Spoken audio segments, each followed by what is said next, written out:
Hello, welcome back. I'm Statman Dave and I am back again for some more football today. We're going to be watching Croatia versus Nigeria in the World Cup. We've already had some great games today. We've seen some good football. We've also seen some pretty poor football from Didier Deschamps' France. How boring was that game? Get that in the comments straight away. A score out of 10 of how bored you were, because it was absolutely atrocious. Didier Deschamps is clueless. But anyway, guys, we're not talking about France today. We're talking about Nigeria's game against Croatia in the opening game between the two sides. In terms of the team lineups, they are out right now, so we're going to be using StatZone today throughout the whole stream. If you want to check out StatZone, the link is in the description below. But first up for Croatia, they're setting up in the 4-2-3-1. The key guys in here for me, of course, is that midfield three: Rakitic, Modric and Kramaric at attacking midfield. In terms of Nigeria as well, they're setting up in a pretty similar shape. I imagine Mikel maybe playing defensive midfield instead of attacking midfield, but you never know with this Nigeria team. He's sort of done this before. But again, you've got the likes of Iwobi in there and Victor Moses,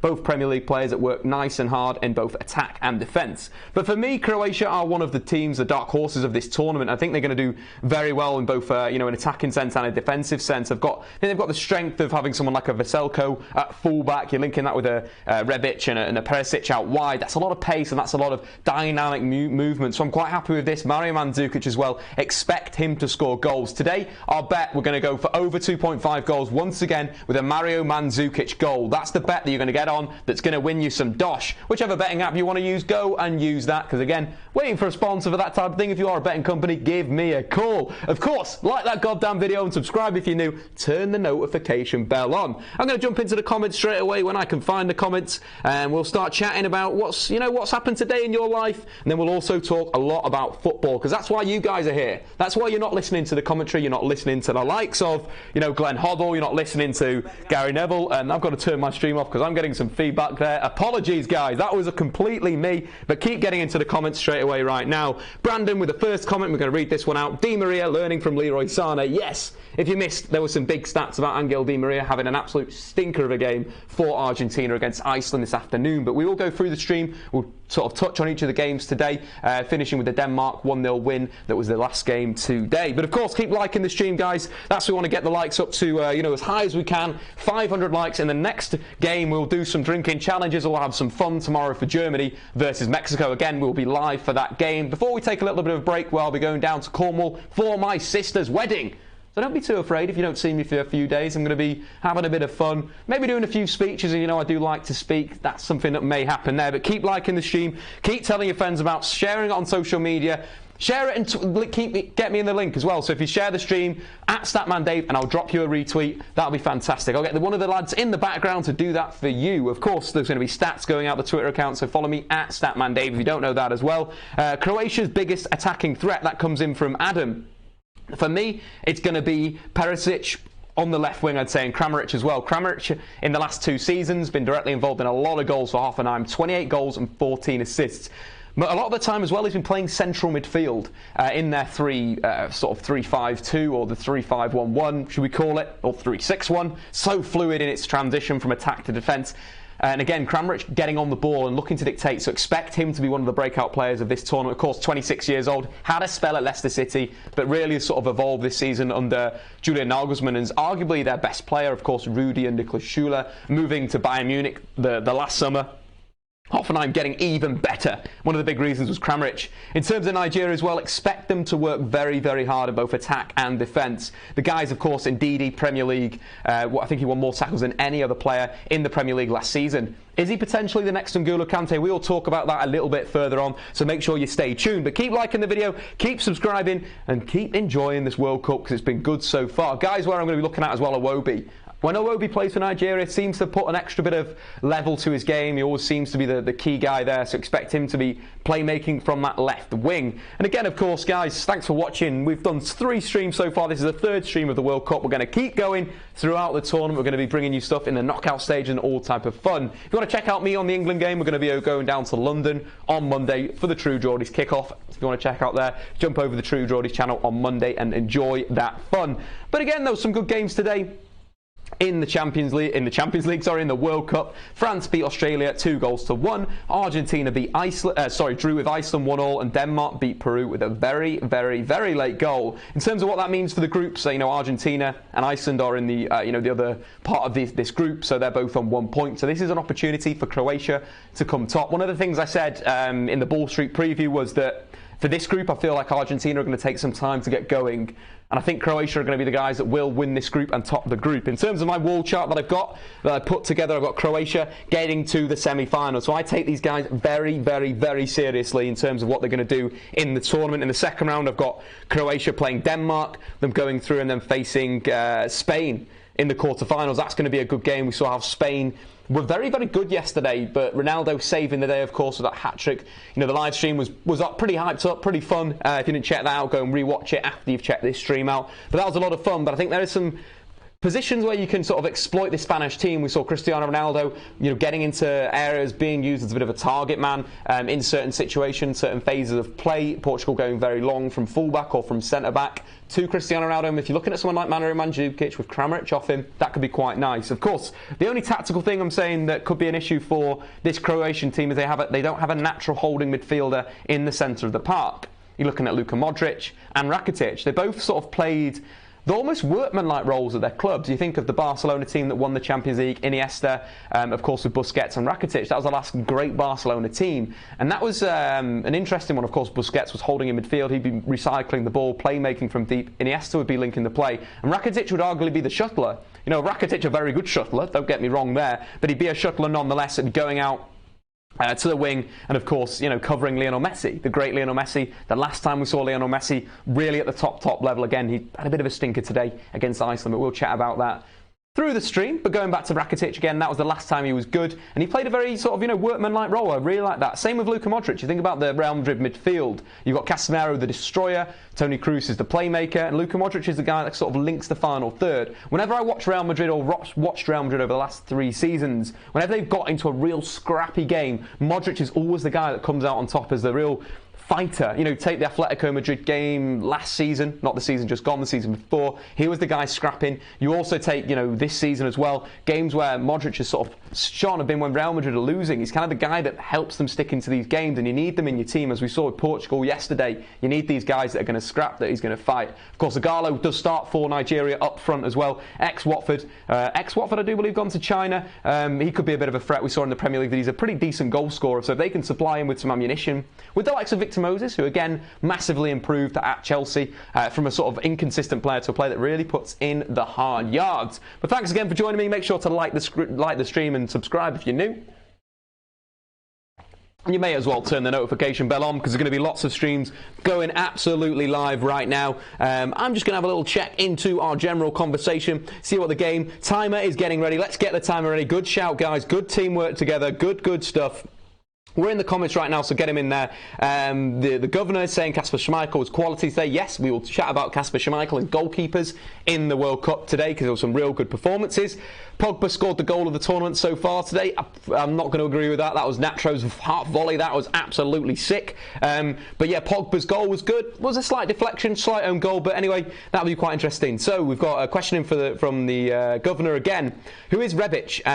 Is he any good? I'm a fan of him. He used to play for Fiorentina, a left winger, but could play on the right, can play as a second striker, can play as a striker. Very, very good player. He'll come out and surprise you. Eintracht Frankfurt, of course, winning the German Cup this season. Of course, Niko Kovac, now Bayern Munich manager. They really played some good football. So I like him as a player when I've seen him at Fiorentina, and I've seen him a bit at Eintracht Frankfurt, but a tricky winger that's quite direct in the final third with an eye for a goal. We are underway in the game. 2 seconds gone, 3 seconds gone, 4 seconds gone. If you want to if you want to get your stream. And you know why you're watching this stream? So you don't have to listen to Ali McCoist. He's currently commentating on English TV on ITV, and he talks a load of crap. Thank God you're here. Obviously with me, Statman Dave. Subscribe, like the goddamn video. We're only on 51 likes, guys. Come on, let's get that up to 100 before 5 minutes. Let's hit that like button, keep banging it down. Troy55 Gaming, the Nigeria kit is absolutely sweet. I completely agree, but they're of course today playing in the away kit, not the home kit. The home kit is over here. If you can sort of see it on the stream, beautiful. Victor Moses with the free kick into the box, defended by Croatia, and it looks like Luka Modric bringing the ball down. Lovely little football there. the left fullback of Croatia, who is Strinic. Long ball up to Mario Mandzukic. I think we'll see that a lot from this Croatian time. They're very, very sort of aggressive, and they will be going long to him. And again in the band of three, in behind Mario Mandzukic, higher at the pitch. And I'm pretty cool with that. At the moment, it looks like Rakitic is maybe holding a little bit more, and Modric is playing the link man. That's going to be a really interesting midfield to see what goes on there, because those two guys, arguably some of the best central midfielders in world football that were on show. The World Cup, though, been brilliant so far. Keep getting your comments in below, guys, into the sort of the sidebar. Who's going to be the man of the match today? That's a question coming in from George. I'm going to go with I think I'm going to go with either Luka Modric or Kramaric. I think one of those two midfielders is really going to stand out, or Rakitic. One of those three. Move the glass. Oh, move the glass. Sorry, guys. Just got to get the shot right, haven't we? We've got to get the shot right 100%. My prediction for this game, I'm going to go for a Croatia 3-1 win, over 2.5 goals, and a Mario Mandzukic goal. Get that in whatever betting app. Here we have Croatia, though, on the counter-attack. Nope, they are offside. Looking to get the ball to Perisic nice and quickly. Is Zlatko what we need? I think we need is Manchester United. Potentially, yes, he's massively improved. He was going to get sold at one point by Diego Simeone around January. Simeone didn't quite trust him, but then the back end of the season, one of Atletico's best players, in my personal opinion. Very talented player. Beautiful, beautiful football. Keep getting into the comments, guys. What do you think is going to happen today? What do you think of the World Cup? One of the things we want to check out as well, Cameron, is hiding users from the chat because they are dropping spam links. We don't want to see that. Mario Mandzukic will score. I completely agree there. We're on 69 likes. Let's move away from 69 likes because that is a bit of a naughty number. Let's hit another like straight away. So, you don't realise how good the Real Madrid midfield is until they play in different teams. Isco, Modric, or have already been mint, and I'm sure Kroos and Casemiro will be just as good. That's coming from Henry Whittaker, and I completely agree with you, Henry. The Real Madrid team is absolutely so good at football, and I completely agree that they're sort of, we're looking at why they're seen as sort of this pedestal in a way, when, for example, France, the likes of Rafa Varane is one of the best centre-halves in world football. But if there's no midfield ahead of him, there's nothing he can really do. But so far in this game, Croatia dominating possession with Rakitic and, of course, Modric deep in the double pivot. In terms of what I expect in the attacking play, it'll be down the right-hand side more than the left. Here we have Zlatko getting nice and high. Keeps the ball in with a lovely Cruyff turn, but has some decent defending there from Nigeria. Nigeria win a throw. It's quite interesting as well, tactically, how we've seen a number of teams so far in this tournament that they have like one fullback that's a centre-back and one fullback that looks to attack and looks to get on. Again, Strinic is the sort of centre-half by trade in a way, and Zlatko is a fullback, an attacking fullback. We saw that with Spain yesterday, with, of course, Nacho on the right-hand side and Jordi Alba getting forward every time. It's quite interesting, the balance. Again, we see teams that are usually really successful, recently in European football have both fullbacks pushing on, but it's an interesting tactical little trend to keep your eye on, that there's one fullback that will push on. Keep liking the video, guys.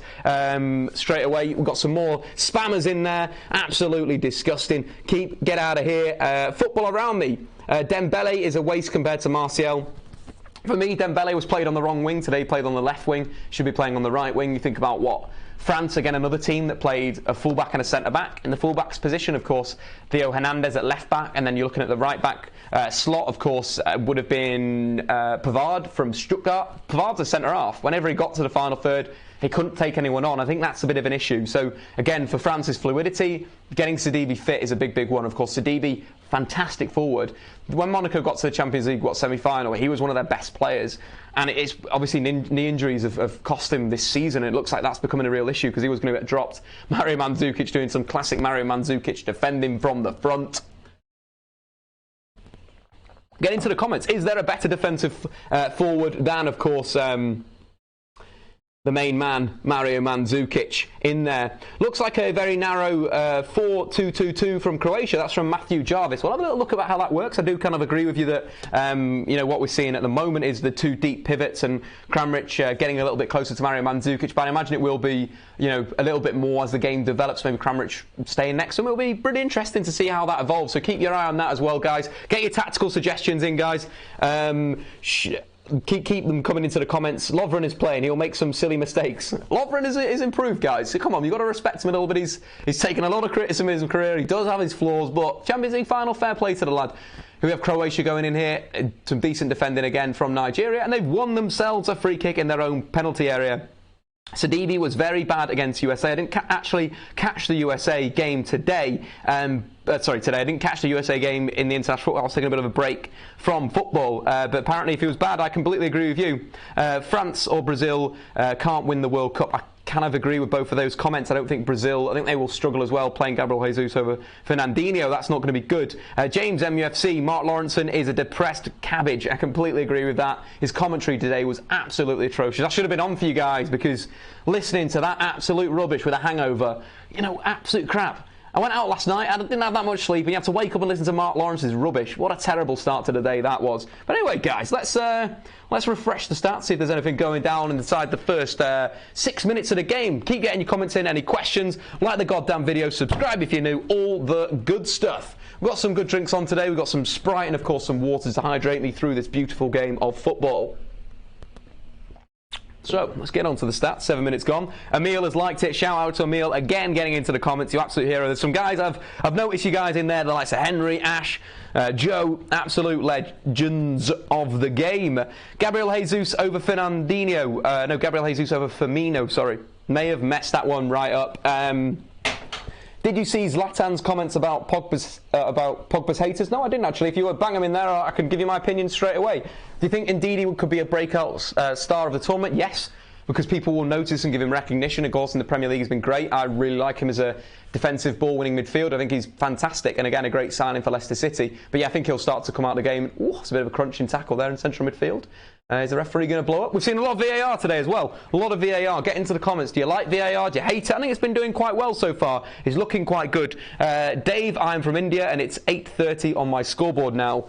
We are... Okay, that's cool. Sorry, I'm ahead. You guys must be ahead of me. I'm streaming it through ITV, so ITV are the guys that are letting you down, not me. But a ball over the top there. It's going to be quite direct from Croatia, I do believe. Corner. First corner, second corner of the game right now. Let's have a quick look at the stats. Let's get into the stats nice and early. No shots so far. We need the guys to get the shooting boots on.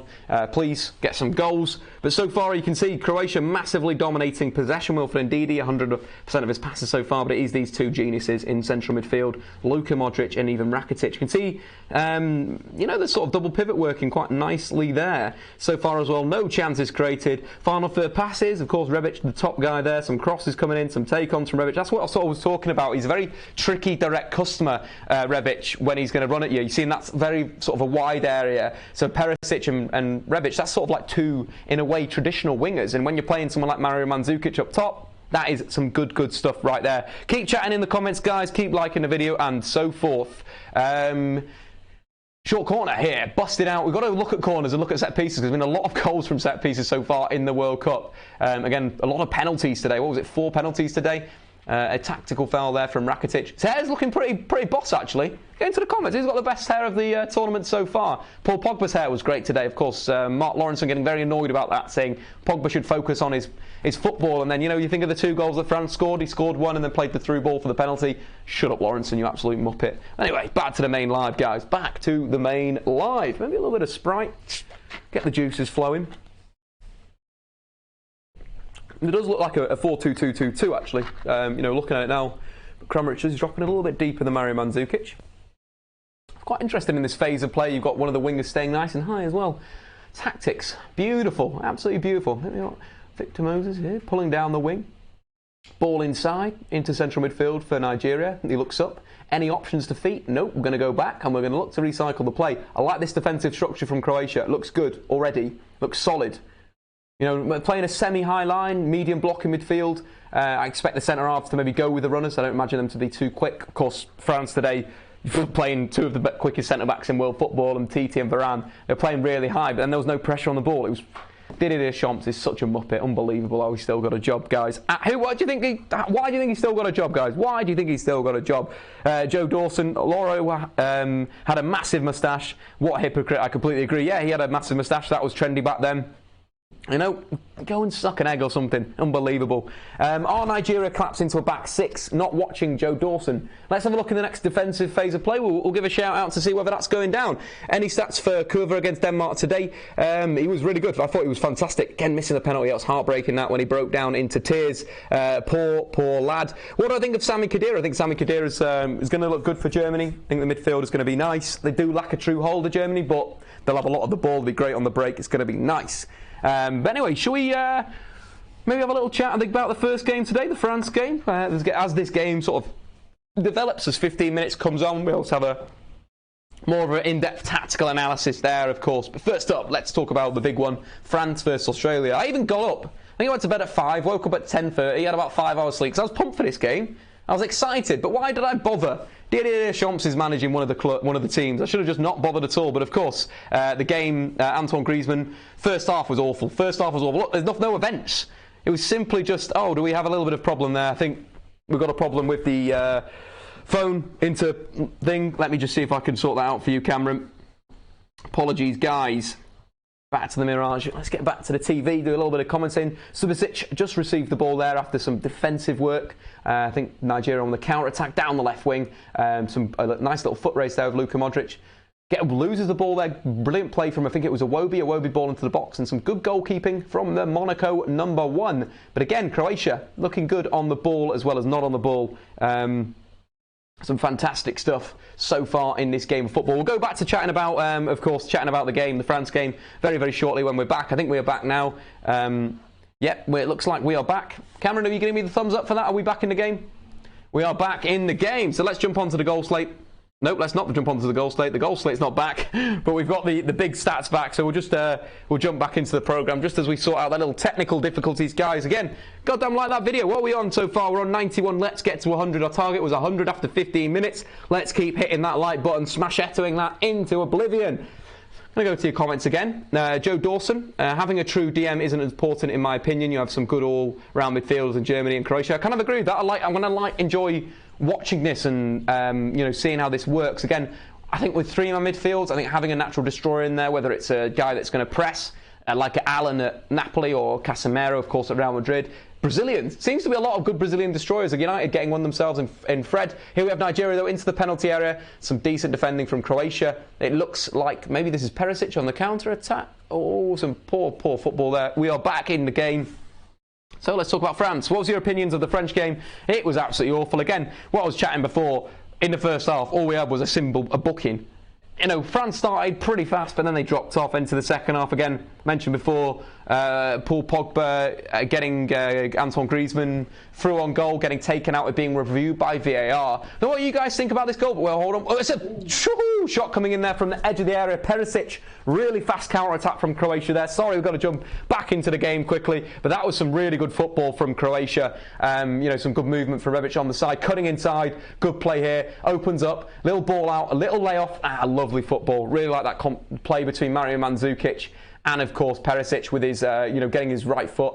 So two-footed. That's the thing with Perisic. When I looked into him last season, when United were heavily linked with him, so two-footed. So good on his left, so good on his right, and that's it's crazy how good he is at crossing and dribbling on both these feet and shooting. It's nuts. His weaker foot, 5-star each side of his body, shall we say. But nice little move from Croatia there. What do you think of that move, guys? Get you pumped, get you hyped. Absolutely all those types of things. Back to the game. So, yeah, of course, Griezmann, he sort of gets brought down, gets reviewed on VAR. First of all, it looks like that it's a good challenge from the Australian defender, but second thoughts, he wins the ball, but then takes Griezmann out, and I think the reason why it's gone as a foul, because Griezmann could have got the ball afterwards, and he's cleaned out. You see his foot slightly raised. I agree, it's a penalty. Of course, Antoine Griezmann putting the ball into the bottom corner. Fantastic penalty.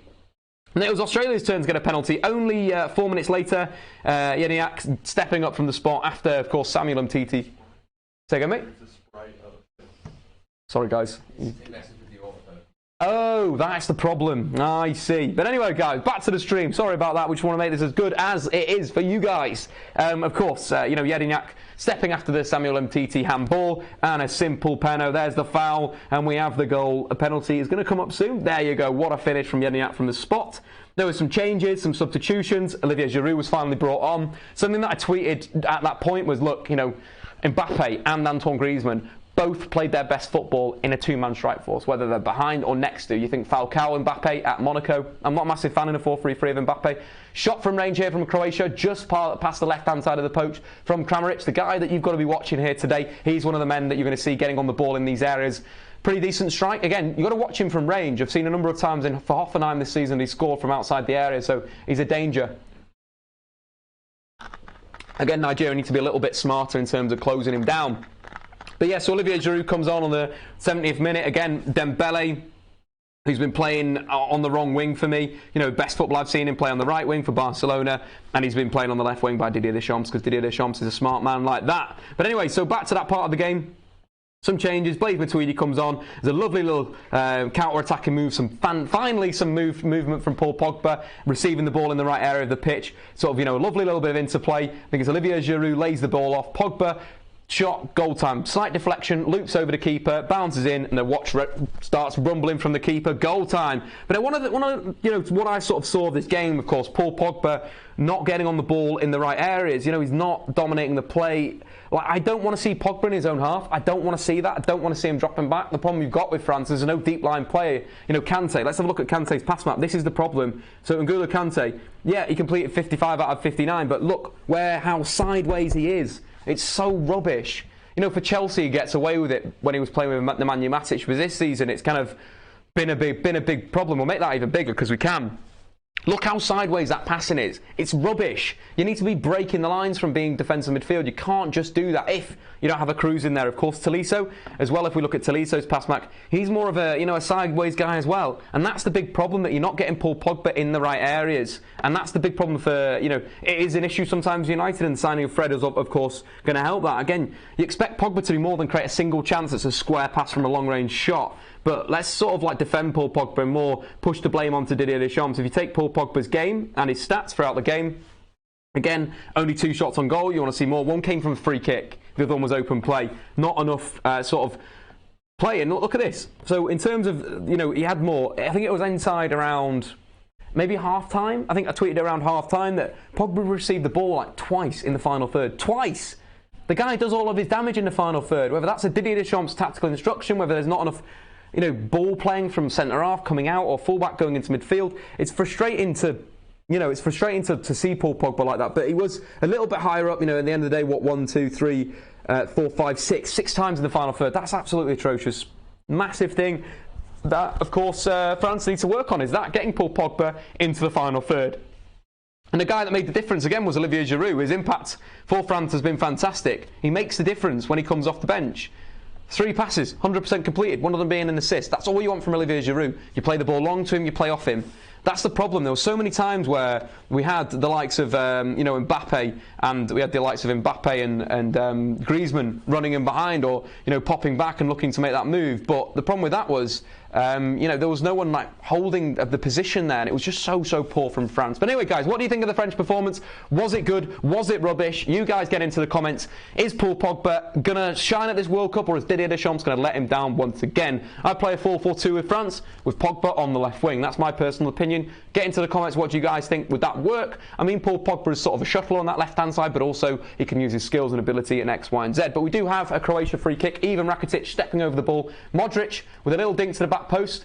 Keeper comes out, and a brilliant catch there. Fantastic goalkeeping by Nigeria. Number 23. Lovely stuff there. It was a thing that was aimed to Perisic at the back post.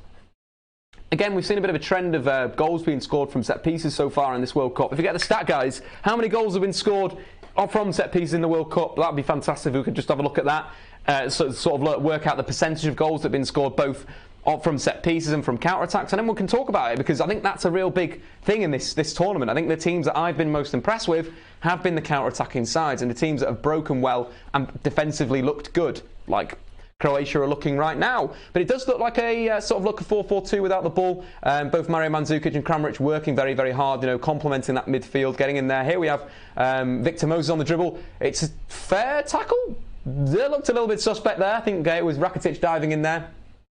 Was it Rakitic? No, it was the left fullback, I think, do believe. Good challenge there on Victor Moses. But Nigeria do have the ball back again. This game's been pretty decent. 20 minutes gone. What do you guys think? Has this been the best game in the world? Matthew Jarvis coming into the comments saying Deschamps and Martinez are the reasons France nor Belgium will not win the World Cup. Will win the World Cup. Yes, will not win the World Cup. I do imagine you've said there, Matthew Jarvis. You get in and just clarify that. I agree they're not going to win the World Cup because of the managers, and that's the problem. Tactically inept, both those guys. But I think Belgium, yeah, Jesse, saying into the comments, yeah, Belgium will play better than France. I agree with you. I think Martinez has more. I think the thing with Martinez, defensively, he never quite got it. But going forward, his Wigan team was good. His Everton team was really good when they still had the David Moyes defensive structure. They were really good going forward. So I think they'll be good going forward and they'll be good on the ball. They'll have an idea on the ball, which is part of the game. That's why France struggled. That's why, Argentina struggled. And we'll chat about them in a little bit later on, maybe towards the second half. Here we have Victor Moses down the left. No, it's not Victor Moses. Sorry, it's Igalo. And Victor Moses is not going to receive it. It's going to go out for a corner. Corner to Nigeria. That was some good play by Igalo. Some nice centre-forward play there. Moving into the channels. Oh, a little bit offside there. Ref, he's offside. Shout out to this fucking hipster t-shirt. Bought in Berlin, didn't I? Because I'm a bloody hipster. I'm only joking, I'm not a hipster. I'm not like that. That's Cameron. Corner to Nigeria. Whipped into the box. Defensive header from Croatia. Again, the Croatians look good in terms of their height. Expect them to... decent flick on that into the penalty area. Perisic defending. Nigeria still applying the pressure. Ball into the box. Up we go. Out we go. Even Rakitic clearing. Shot comes in wide of the post. Someone just called me a nerd in the chat. Maybe that was Stephen Howson, or is that saying some other stuff right there? But let's get in there. Ooh, nice stats. So Rebic's first 20 minutes by numbers. We've got 11 passes, 6 in the final third, 2 take-ons and 1 interception. He started the game quite well. I'm impressed by him so far.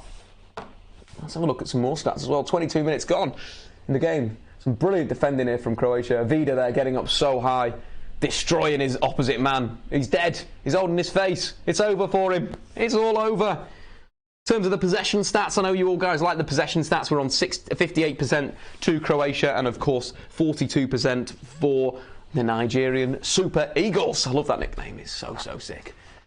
Making his way back, though, the number 6 from Nigeria. But keep on getting to the comments, guys. What do you think about the World Cup? And I'll read them out.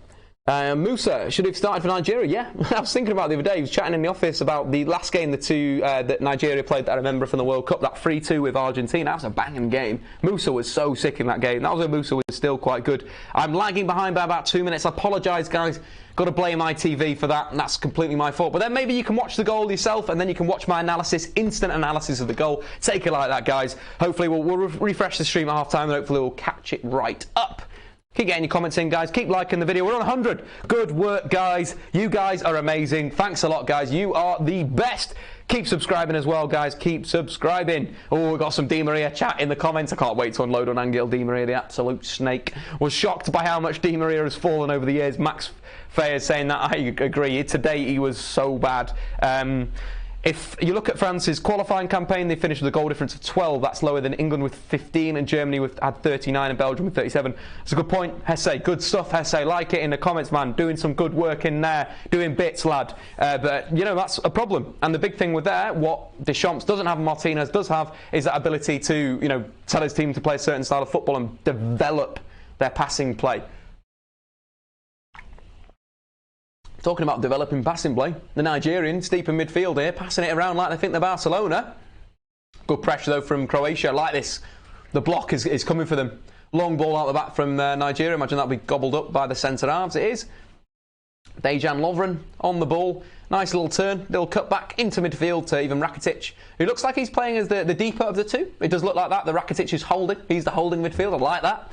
Like to see that. You like to see that. Lovely flick on there. And Nigeria recycle the ball. Quite a direct game here, guys. What do you think of the game? Has it been fun? Have you enjoyed it? We're 104 likes. Good stuff. Beautiful. James, MUFC, Simeone's and Valverde's 4-4-2 formations tactically similar. Koke and Iniesta playmakers on the left. Yeah, they are really similar. I think Valverde's transitions a little bit towards a 4-3-3 when they've got the ball more than Simeone's. Simeone's, for me, is is quite a 4-4-2 when they attack. You know, Koke, more of a 4-2-2-2-2, whereas I'd say Valverde switches a little bit to a 4-3-3. You mentioned Iniesta. They take up slightly different positions in a way, slightly different positions on the pitch. Great question coming in from James MUFC though, but it's interesting, tactically very interesting. Valverde's Barca I was so surprised that they flopped out of the Champions League. It was almost frustrating in a way, because I'd sort of, you know, watched them and they were really good. Take the game against Real Madrid, the first Clásico, they were so good in that game. They absolutely battered Real Madrid, who at that point, you know, one of the best, well, the best team in Europe, and they beat them 3-0. They were really good. Messi was really good. You know, Jordi Alba was fantastic. Rakitic was really good. But then they just fell away. I can't remember who did they get beat. Hey, studio guys, who did Barcelona lose to in the Champions League? Roma. Exactly. That sums it up. With the lead as well, going away to the Stadio Olimpico. Mental stuff there. A good tempo to this game. Yep, I completely agree. Robbie F saying Casemiro, the best holding midfielder in the world, in my opinion. He's a joy to watch at. This season, though, I'd say that it's not been at the same high levels as previous seasons, but maybe under the new manager we'll see a new Casemiro, maybe a little bit more ball played. I thought he was better in the three Champions League. I think Casemiro was probably the key man in the knockout stages in 2 of those 3 years. That's how good he is as a player. So good going forward. And I think the second one that they've won, the thing he was doing so well was moving ahead of Kroos and Modric in terms of attack. Guys, could I get another glass of water? That'd be fantastic. Cheers. That Nigeria goalkeeper kit is pretty sick as well, to be fair. It's just so sick. The guy that's designed these Nigeria kits deserves like a raise. Deserves a big fat bonus, because he's absolutely killed it in terms of kit designs. At half-time as well, we're going to be talking about Dalot's performances against Liverpool, so stay tuned to that. We're dropping that, spinning that in as well. In a less corrupt league, Casemiro gets 1 red card per game. D.M. I quite like Casemiro because he does that and he gets away with it. Because he doesn't... Remember that game where it was like Bayern versus Real, where Vidal, I think, maybe got sent off or got booked, or, you know, he basically had to get subbed, or he either got sent off or something.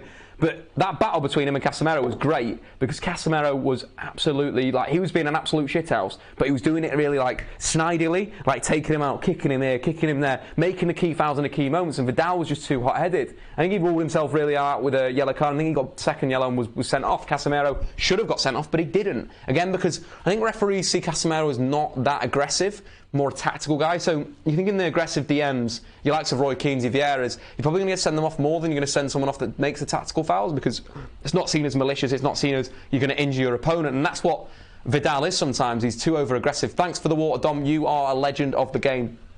Here we have Croatia on the counter-attack here. Ball into the box, low ball into the box, and that was Rebic, or Perisic? Yeah, Rebic, pushing down the line, cutting it across. Some good football there. Vaselko here with the throw. Nice, he's sorted his hair out as well, Vaselko. I think he had slightly longer hair this season. Got it nice and short now. Got some tats as well. Shout out to the tats.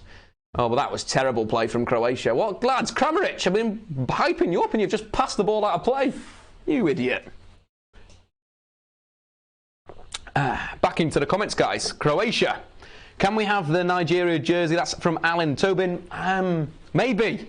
Maybe if the video gets to 1,000 likes, and we'll give away a Nigeria shirt. That's a reason to like that goddamn video. Keep telling your mates about it. All the boys. Football around me. Can we Casemiro? Can we get Casemiro? Manchester United, I do imagine. I'd probably say that's impossible. I don't think Real Madrid would ever let him go. If they did, they would be crazy. But he'd be amazing signing. Probably one of my favourite players in world football at the moment, Casemiro. Such an absolute shithouse. Like Sergio Ramos. Is StatZone available on Android? Coming from Scully. Unfortunately, no. But if you keep, you know, if there's a lot of people on Android that want it, give me a shout, I'll ring the dude up that makes it, and I'll see if we can sort something out right there. But only on iOS at the moment. 1,000 likes, we'll be giving away a Nigeria shirt. Or should we do less than that? No? 750. Right, 750 likes. We're getting that from producer Cam. Producer Howson's having a day off. Shout out to Steve. Been working really hard lately. He deserves a day off. Meat Pie comes tomorrow as well. Episode 2. I think it's going to be a slightly different format. More condensed, more banter, more fun. So make sure you check that out. That'll be on Sunday night. Of course, we'll be doing a live stream for the Germany game. I'm so hyped about that. Joshua Kimmich, can't wait to watch him. So good at football. But yeah. Meat Pie, check it out. Because again, Steven Else is working very hard at the moment. You'll be the same set, same fun, same everything like that. Lovely stuff. What happened to the Guinness? Blaze Durham, unfortunately, we didn't get to the 500 likes mark. I've got to be brutal with this. I would love to have drank Guinness. I would love to drink along with you guys. But unfortunately, we didn't hit the total. I've got to be brutal in this day and age. We don't hit that like total, we can't do it. 750 likes to, of course, give away a Nigeria shirt. Marty, get that on Twitter. Get that on goddamn Twitter. Can we see the live game? That comes in from Cool Kid. Unfortunately not, guys, but we can visualise stuff. We can look at stats. Let's look at some stats right now to show you guys what we can do. Again, so far in the game, 2 shots to, of course, Croatia, 3 to Nigeria. Let's just give it a little bit of a refresh. We can look at the stats. We can look at Perisic's shot map and so forth. Again, Luka Modric, so safe on the ball. Looking for those balls over the top. Quite like that. Those balls are going to Mario Mandzukic, Kramaric in behind. Oh, that's an absolute cruncher there. Absolute cruncher there onto the Nigeria player from Rakitic. Rakitic is defo getting booked at this game. That's his third time. Onto the general chat. Half Kane, half time that. I do believe. Lovely stuff right there. Cameron, have we updated the fun? Have we done all that fun stuff? I imagine we have, because you guys are great. But Luka Modric's pass map, that's what you're going to see on here. Statman Dave Live, so make sure to like the video, subscribe if you're new. Hightail out here. We're also going to be looking at some other things. You know, the chances created. Rebic, again, still the guy in the final third. Looking to get into these interesting areas. He's been pretty decent so far. I like him as a player. Loved him when he was at, of course, the mighty Fiorentina. They used to be my Italian team, but watching more Italian football, I love loads of Italian teams now. Lazio, my favourite at the moment, with Milinkovic, Savic, and Luis Alberto, ex-Liverpool, fantastic player, and of course Immobile up front. David as well, going to Inter Milan. Shot on the edge of the box here, breaks down, deflection, corner to Croatia. Rebic again, he's the man. He's the man that's causing the danger at the moment for Nigeria. Picking up some lovely spaces again in the inside left channel-ish. Edge of another sort of knockdown from Mario Mandzukic. Was it Mario Mandzukic? Yeah. Lovely little chest back and a shot. So fluid. We're seeing Kramaric on the left wing. We're seeing Rebic on the right wing. We're seeing, you know, Perisic drifting around. The real eyes from Croatia. Good fluidity. Here we have Luka Modric captaining the boys.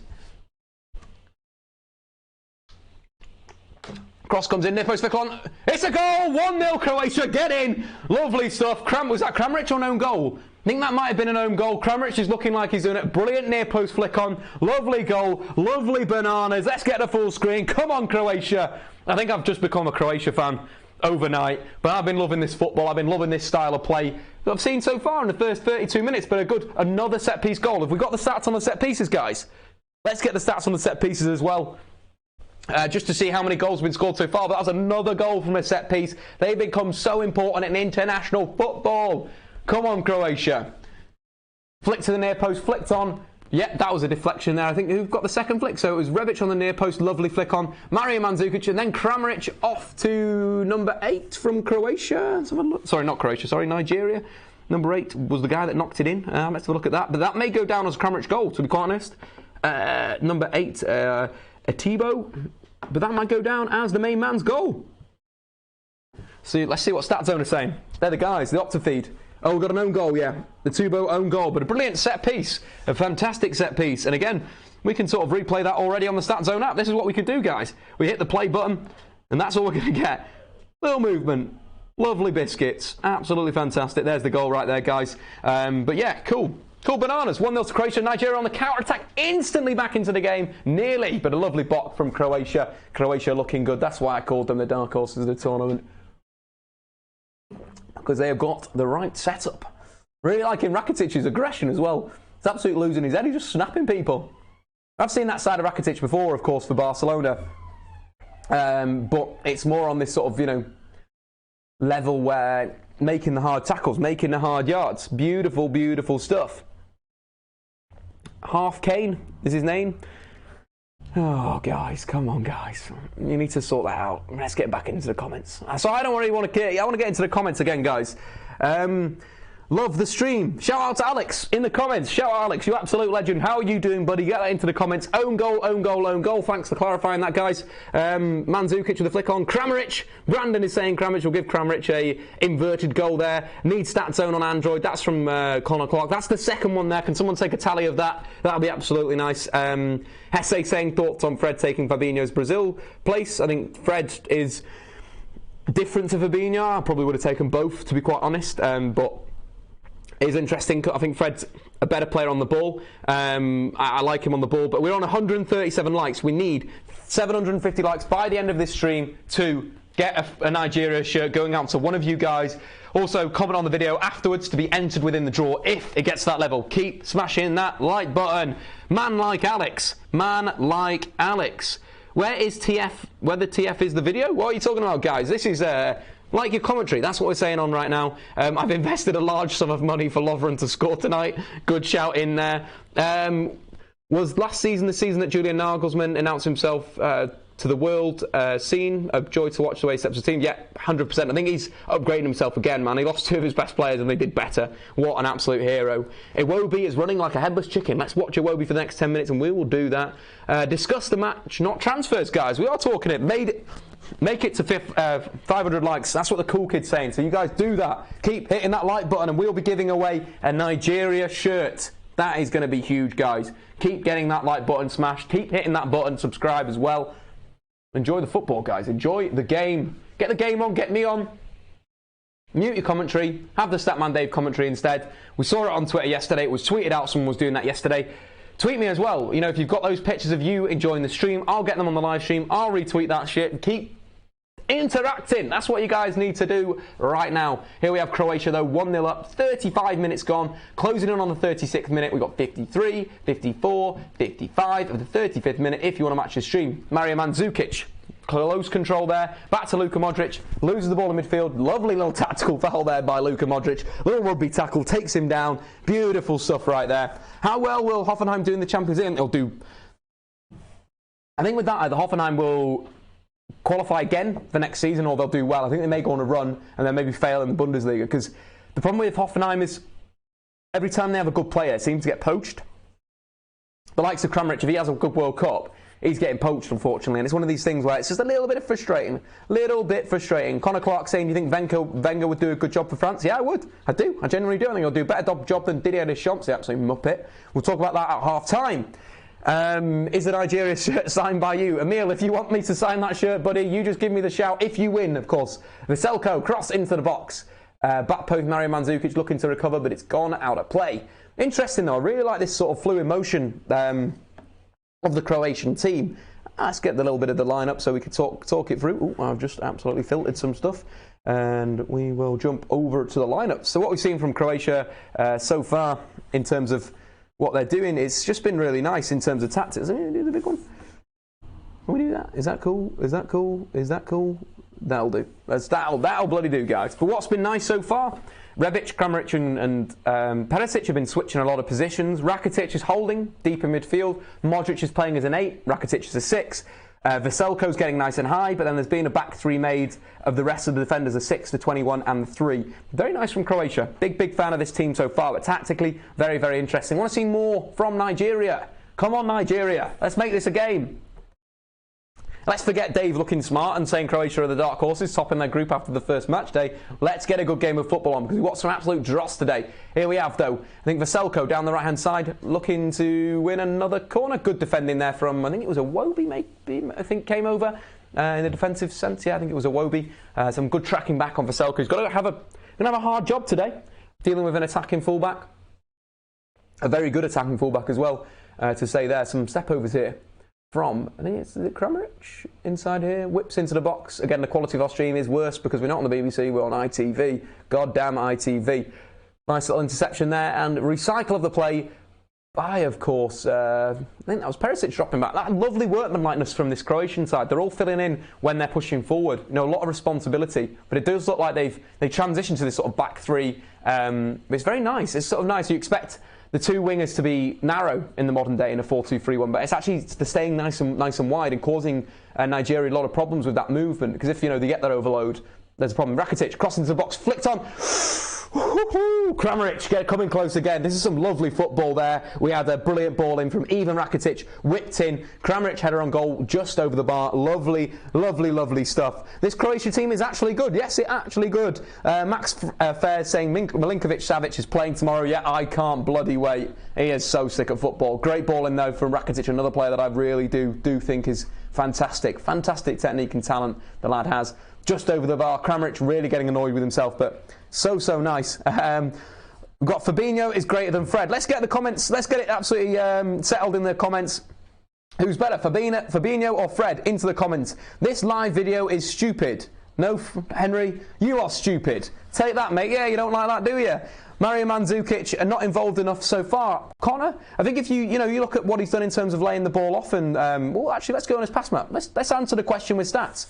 So let's jump onto the stats. The thing that I like about Mario Mandzukic in terms of his pass map so far is these little layoffs outside the box. See them highlighted in light blue? Let's make them big. Let's make it big. So see on the edge of the area, the little sort of chest down or layoffs, they've been really good to create those opportunities for Croatia to get shots on goal. What we saw with Argentina, that one of the reasons why they were so poor, when they were long shooting from range, it was always in a situation where they could get a block on, where Iceland could come out and shut the play down.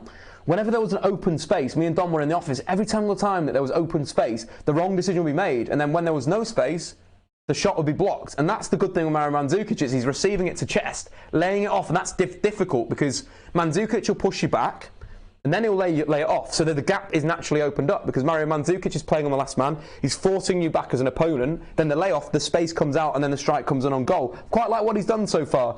In terms of receiving the ball as well, always a little option. Similar to Diego Costa, I think target men at this World Cup are going to do very, very well. See how he's receiving the ball, wide areas, making the moves, working hard.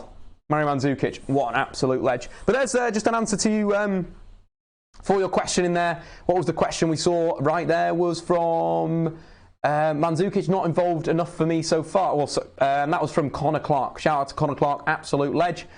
Think about the European experience in this team from Brandon Allen. You've got Subasic, UCL Champions League semi-final. You've got Veselko, Europa League winner. Lovren, Champions League final. Rakitic, Champions League winner. Modric, 3 Champions League. Mario Mandzukic, Champions League final. I completely agree there. A lot of experience. You kind of find with football, when you get to that level of this like 30 to like 28 to 30, experience really starts to become a real good asset. You think that AC Milan team that just seemed to get to the Champions League final back in when Kaká was the best player in world football, like that was just like a team that was so experienced but good at the same time. Into the comments though, guys. We've got Fred. Fred is better than, is more suitable for United. That's probably the best way to answer it. Ellis, shout out to Ellis, because that is the best way to answer it. Fabinho suits Liverpool because they lack a true good defensive midfielder. Henderson's been good this year, but Fabinho's a massive upgrade, and United need that sort of box-to-box pressing, harrying guy that can also play football. So yeah, I agree with that. That's the greatest side. Alan's saying Statman is better than Fred. I think that's Alan that we used to be on the show for that rubbish football company. Shout out to Alan, absolute ledge you are, buddy. Keep quiet and show us the match. Daniel, this is not actually a live stream of the game. This is something where you guys are going to get involved with the analysis. This is for you to not get bored by the likes of Mark Lawrenson and the rest of the lads. That's exactly why I'm here, to help you survive boring commentary. Co-coms with Statman Dave. The reason to subscribe right now and turn the notification bell on. Why is there no Kovacic from Henry Whittaker? I just didn't think he's needed. I honestly think Kramaric is a very, very talented player, and having him in the side as well as Mario Mandzukic, very, very nice. And so far from what we've seen from this midfield, it's looked good. I think, Henry, you may have said before that, or someone said in the comments, can't remember exactly who it was, that maybe you don't need a true holding midfielder. Like Germany with Khedira and Toni Kroos, you kind of don't need it. You have players that are tactically smart, like your Kimmiches, that if they need to come inside and become a DM, they do. They absolutely smash it. Smashing the world, these lads. Tactical flexibility, absolutely love it. Got some Russian stuff in there. Russia. I like Russia as well. Russia in this tournament, Croatia in this tournament. They're my 2 favourite teams so far. What do you think Fabinho's best role is? I don't see him as much of a destroyer. More teams to keep the ball moving. So, in the midfield with Bakayoko at Monaco, when they were really good, he was the holding guy. He'd hold and win the ball back. I've seen him play live a number of times. When he played for Monaco against Arsenal, he played centre-back, and I've seen him play DM as well. Champions League against Spurs, fantastic winning the ball back. So for Liverpool, it's going to be that guy, defensive midfield, covering the fullbacks. So crucial in the modern day. You think, with the likes of Trent Alexander-Arnold, that needs the support sometimes, still a very young player. But someone like Fabinho, comfortable at playing right fullback, very, very comfortable at going out and protecting him, and that is his best role, in my opinion, is being that guy holding. Do you think there'll be a player to break through similar to James Rodriguez in the Brazil this time round? Yeah, of course, it's Golovin. Nailed it this time, Dom? You all right? You happy, man? Golovin. Golovan's the guy. He's the breakout player so far in the World Cup. What formation are Croatia going with? I can show you that right now, buddy. We'll jump onto the stats, the small stats. This is the formation so far from... Ooh, that's the wrong one. The lineups. The formation so far from Croatia is, of course, the 4-2-3-1. Mario Mandzukic as the striker. Kramaric, Rebic and Perisic playing a very fluid four behind that dropped back to a former midfield with Rakitic, Modric in a defensive sense. Veselko, Lovren, Vida and Strinic. And, of course, Subasic as the goalkeeper. We have a Nigeria free kick wide on the right-hand side, whips into the box. Good aerial duel win there from Nigeria. Ball breaks to Iwobi. Brilliant block, great defending there. I think that might have been Mario Mandzukic. No, maybe one of the centre-backs. Good, great defending there. Ball broken down. Subasic off his line, sliding in there. Great goalkeeping there. Some good football from both Nigeria and Croatia. Shout out to the football. Football is absolutely sick, though. Guys, we are closing in on half-time. 45 minutes has been gone. Iwobi with a chance there. Shot and a brilliant ball. That was Dejan Lovren. Dejan Lovren with some decent play there. Show the average position or influence. We'll do that at half-time, Matthew, in our analysis. That'll be absolutely fantastic. I've just realised I've got my notifications on WhatsApp turned on. Let's turn that off because you don't want to see some of the filth that I send people. Not just about the football stats, also about the banter. Shout out to banter. Banter is great. We even got a laugh in the studio. That's a surprise. I think I'm a boring bastard in the studio. We'll turn the WhatsApp notifications on, but I don't want to get any nudes getting through on there. You know, none of that stuff. Oh, absolute filth, man, Dave. Shout out. Is that lad just robbed the ball? The Croatian lad? There's a Croatian lad in the crowd that looks like he wants to nick the ball. Oh, so look, some Nigerian fans having an absolute party. Absolutely loving life, throwing the shapes, all the shapes, the squares, the circles and everything like there. Into the comments, we've got some funny shit coming down. I'm not going to read that out. But yeah, nearly half time, guys. What are your opinions on the half? Who've been the better team? And so forth. Would you start Walker as a right wing back or put him in a back three? I'd start him as a right wing back, but he's going to be playing as a back three. Shout out to Banter. Good shout, Cameron. I did say that. That was what I wanted to say. Filth Man Dave, yep. Shout out to Banter. Banter is great. Quote of the World Cup so far. Let's get that on a t-shirt. Anyone that makes t-shirts, give me a shout out so we can do that. Just had a shout out from Dom in the studio, just give me some points. He is the t-shirt man, so I'm going to get him to sort that. But beautiful stuff. Half time. What a game we've had today so far. We've had some rubbish games. This one's been good. I've enjoyed it. Tactically interesting, physical, aggressive, everything you want in the world of football. Cameron, are you ready to drop the Dalot video from today? We're going to be talking about Dalot and, of course, how he played against Liverpool in the Champions League this season. Cameron, DJ, spin that record. Move on to that performance against Liverpool because it was a big game from the young star. Porto got absolutely hammered in Portugal. For the second leg in Liverpool, the Porto manager completely chucked out the whole team and installed Dalot at left fullback. What really impressed me in that game was Dalot's defensive awareness and tactical discipline, but also his movement off the ball. So let's talk about the defensive awareness first, because that is where it really sort of shone. For me, Dalot is a defender that's really switched on. He constantly scans and knows where his opponent is. You know, if his opponent makes certain moves, he reacts to those quite quickly. And it's something that you don't expect for a fullback that is only 19 years old. Real tactical discipline and tactical awareness.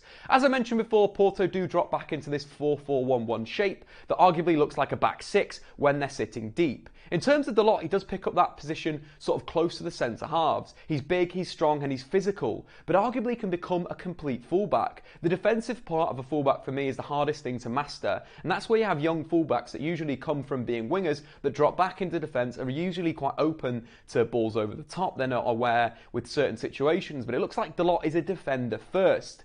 What I liked about his performance against Liverpool in that shape, of course, in that deep system, was how he dealt with the opponents that were around him. First up, Sadio Mane. Sadio Mane has been one of the breakout players this season in the Champions League. In terms of his performances, he's really turned up there. The first time that he's played in the tournament, scoring 10 goals. What I liked about Dalot's performance in a defensive sense up against Sadio Mane was he was just open to dealing with him in different situations. You know, if Liverpool played balls into the channels, in behind Dalot, looking to get Mane from running from in to out, he'd usually cut that ball off at supply, either play a clearance or, you know, get his team going forward. But it was always safety first. Alternatively, if they looked to play boot balls through him, you know, making the runs from sort of inside through the middle, Dalot would track his runner even if the ball didn't get played through. And even if he dropped off, if Mane dropped into midfield and looked to receive the ball to feet, Dalot was very good at jumping out of that shape, getting tight with him and then reacting. You know, if he wasn't going to win the ball off Sadio Mane, he'd pop back into the back four and look to There was a great moment in the second half where he did that. You know, pressurised Sadio Mane. Sadio Mane dropped. Dalot dropped as well, back into the shape. Mane got his head up, looked to play a ball out to a player that had overlapped on the wing, and Dalot just simply stepped in, nicked that ball, and of course got the counter started for Porto. But it wasn't just the job that Dalot did on Sadio Mane that really impressed me. When anyone entered his space, for example, if one of the Liverpool central midfielders, Emre Can or James Milner, looked to get into the wide area, Dalot would go out there and deal with them in the right instance, again dropping back with the back four and then engaging when they're getting in and around the penalty area. There's a great moment where Can broke down the right wing for Liverpool. Dalot went over, simply stuck to his man, stuck to his job. Emre Can tried to use his pace to get on the outside of Dalot. Dalot stayed with him, blocked the cross, simple defending, but very, very smart defending, and that's what I really like. Alternatively, if Liverpool got their fullbacks nice and high, for example, Joe Allen with a Sadio Mane or Mo Salah that came on later, looked to create a 2v1 on Dalot. What I liked again was he was backing off, using his teammates, to get back and double up on the guys that had created a 2v1 versus him. And I quite like that about him, that he drops off, holds the edge of the penalty area. Very, very tactically aware. You don't want to dive in that situation. As a young fullback, if you dive in that situation, you're simply going to be bypassed. There's going to be a 1-2 or, a through ball, and then there's a big, big problem there. And that's what I like about Dalot, is he's so mature for his age in terms of defensively being switched on. We're back, guys. We are back. That was, of course, Dalot's performance against Liverpool. We've got some comments coming in from Henry Whittaker. I think Dalot is the end of Shaw. Mourinho rather played Dalot at left back. I kind of agree there. It's one of these things where that's kind of the game for Luke Shaw, unfortunately, and it is what it is. Not taking his chance at Manchester United, unfortunately. Still there at the club. If he ever sort of re-emerges, that'll be an incredible story. But for me, Dalot looks like the business. And again, we sort of looked and we spoke a little bit about right-backs in the best teams. Pavard playing for France and, of course, Nacho for Spain. They aren't attacking right-backs, and that's what is so valuable in the modern day. So Dalot, from what I've seen of Dalot, very, very good. We're going to probably do another scout report on him after I get back from my sister's wedding. We're going to hopefully do a transfer talk this week as well as a scout report. Transfer talk hopefully is going to be about Philip Max, the Augsburg left-back, and then we're going to also do a scout report on Fred. Cameron, stop making funny faces, or I'll have to get you on the stream and to do that. Excellent, excellent biscuits. Let's refresh the stats and give you a little bit of a tour of StatZone. Again, link for StatZone in below, of course. If you want to jump on Patreon as well, get onto that, because we're going to start to do sort of like some nice tactical stuff in there as well, where we'll be able to use a bit of footage instead of having the tactics board we usually have on the left-hand side. We'll actually start to get footage in there because I can put it on Vimeo and it won't get blocked by YouTube. So we'll actually be able to see what I see, which will be really, really nice. So get onto Patreon, link in below, and just sign up to there. It's you buy me a pint every month. $5, not a lot, and you get some real good analysis. So get in there as well. Could even do some in the season, some like game analysis. Just thinking of this on the spot right now, guys. But thanks for getting involved. Again, if we hit 750 likes, we'll be giving away a Nigeria World Cup shirt. That is exciting, guys. That is really, really exciting. Really exciting. Emil, these streams are great. Cheers, Emil. You're absolute legends. Mark, Jay, absolute left field question. Dave, what relations do you have in Ireland with the name of O'Brien? My granddad was a migrant, or his family were migrants from Ireland. They moved to Glasgow, and they lived in Glasgow. But then the O'Brien name moved down the country. Of course, me being, from England. Sick stuff there. But anyway, let's get to the tactics. That was a little bit of Statman Dave life. Nobody wants to hear about that, because I'm a boring SOB. But so far in the game, of course, Iwobi with the own goal from a set piece. If you missed that goal, it came from a brilliant set piece from Croatia, to be quite frank. And again, it was finished off at the back post, an own goal. It was flicked on, I think, near post by Rebic, then Mandzukic, then Kramaric got a flick on it, and then it went in from the Nigerian. In terms of top list today, though, let's have a look at the stats. Let's give him a little bit of a refresh. So, Kramaric with the most shots on goal. Iwobi in central midfield, doing quite well in terms of the ball, completing passes, maybe a little bit more forward, I'd like to see there. Rakitic dominating deep. The ball I loved was that sort of the key pass there. That was such a good ball from deep midfield. Classic Rakitic. Coming back, curling a ball into, I think it was Kramaric, who just headed over the bar. Could have been 2-0 for Croatia. Back to the stats, though, and the main stats of the game. Mario Mandzukic, again, this is what I was talking about Mario Mandzukic. We had a comment there before saying, I'm not sure what's going down for Mario Mandzukic. But in terms of creating chances, look at that. Tasty chances. The little chests back and the little through balls. Lovely, lovely stuff from Mario Mandzukic so far. Created more chances than any other player on the pitch. Marty, I reckon that's a stat that we need to get out of there. Like how it's sort of mixing together the world, the fun, every types of good things. Again, Rebic, more passes than any other player in the final third. Again, look at how much crosses. Stylistically, you can sort of see what Croatia are doing when you look at the crosses. A lot of the crosses coming in from Croatia. They're out-crossing, Nigeria at the moment, and it's coming from the likes of Modric, who's drifting. It's from corners, but also drifting wide there. Kramaric as well. Both sides. I think that's been the beauty of this Croatian team, the fluidity in attack. Been really, really good. How they move, how Modric drops to get on the ball. Rakitic will go up. The sort of, slightly left-sidedness about the front three with Zlatko on that right-hand side. Again, it's not bad to be one sort of handed in a way with you've got a lot of players on the left or a lot of players on the right if you've got the width out there. One of the things that, was it France? A team today struggled with that. Who was it? It may have been, not France.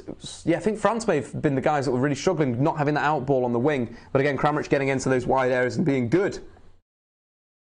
And again, a player that is going to be a very, very good player in the World Cup this season. Shout out to John Obi Mikel as well. 4 out of 5 tackles won. 80% of his tackles he's won so far in this game. What an absolute legend of the game John Obi Mikel is. Chelsea fans absolutely love him. But Zlatko as well, making the clearances, headed and on the floor.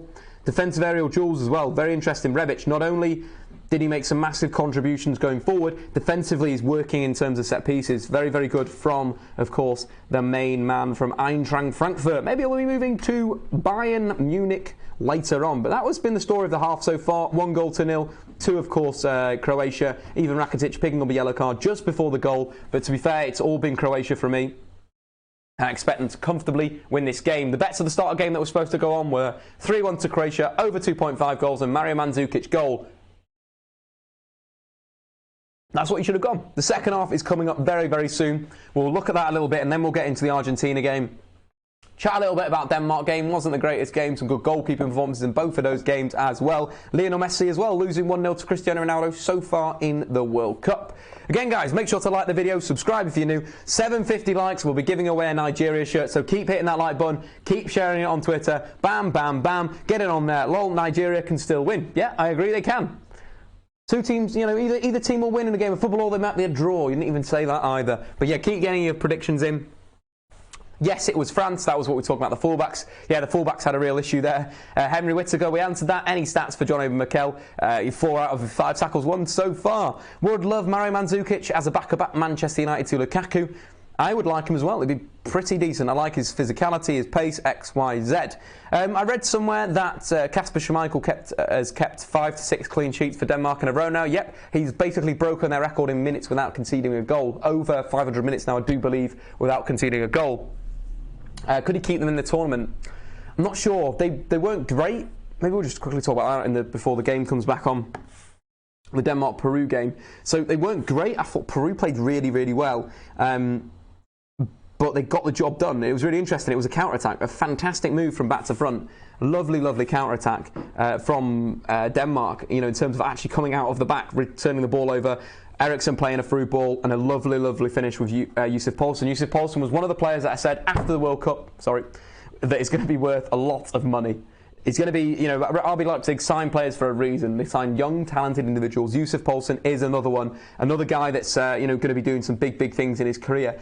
What he does at Leipzig is he plays as a target man, links with Werner, presses really well, works very, very hard, very unselfish. Where he would really suit is Liverpool. He'd be a perfect signing for Jurgen Klopp and Liverpool, Yussuf Poulsen. His finish today was absolutely fantastic. Lovely little side foot, fantastic goal. He sort of opened himself, his first touch when he got into the penalty area, opened himself up so well that he could just literally curl it past the keeper. We all expected him to square it, but he kind of rolled the keeper. Lovely, lovely goal. Eriksen as well had a good game, not the greatest game we've seen Christian Eriksen. Again, Christian Eriksen did get the assist. He played the pass when it was really needed, but did he contribute as well as we expected? Probably not. Only 2 chances created in open play. I expected more from Christian Eriksen, but he's on an unbelievable record in terms of goals and assists. In his last 19 games, he's been directly involved in 22 goals, 6 assists and 18 goals. He's been in great form. And again, he found the pass. But, of course, the big guy,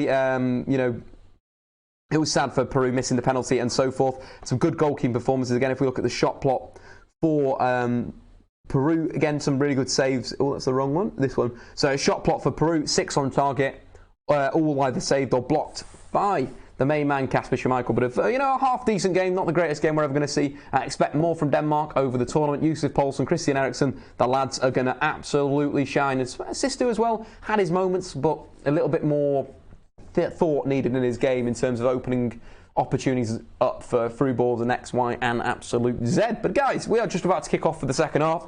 Any comments, get them in below.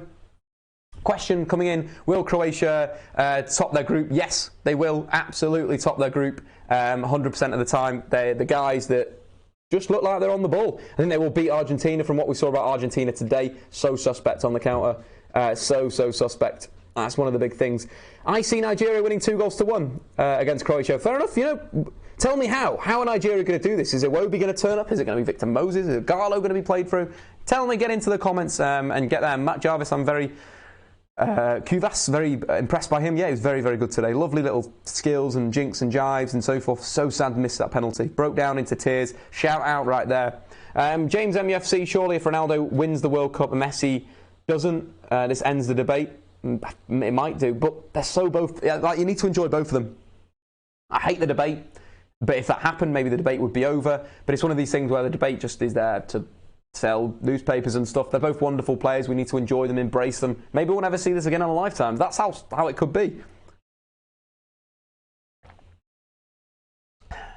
Saturday night in with Statman Dave. It's currently 9:02 in the UK. We're chilling. We'll be here with you until the end of the game. We'll also be here with you tomorrow, 4 o'clock, for, of course, Mexico versus Germany. That's going to be an absolute uncle banger.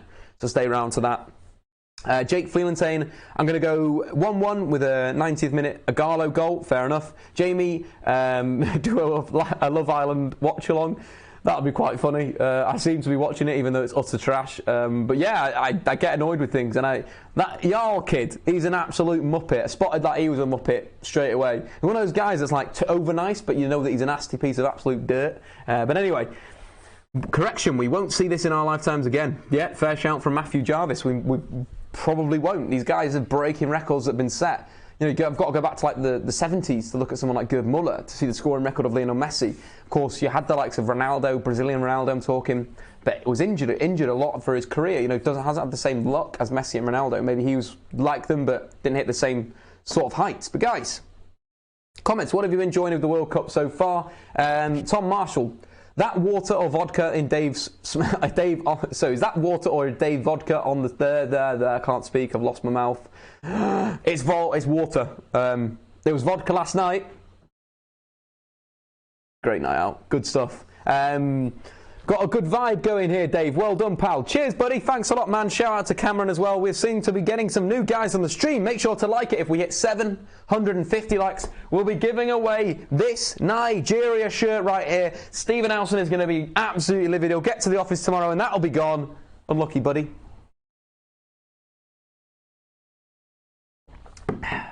Love a bit of water. Underrated drink water, seriously.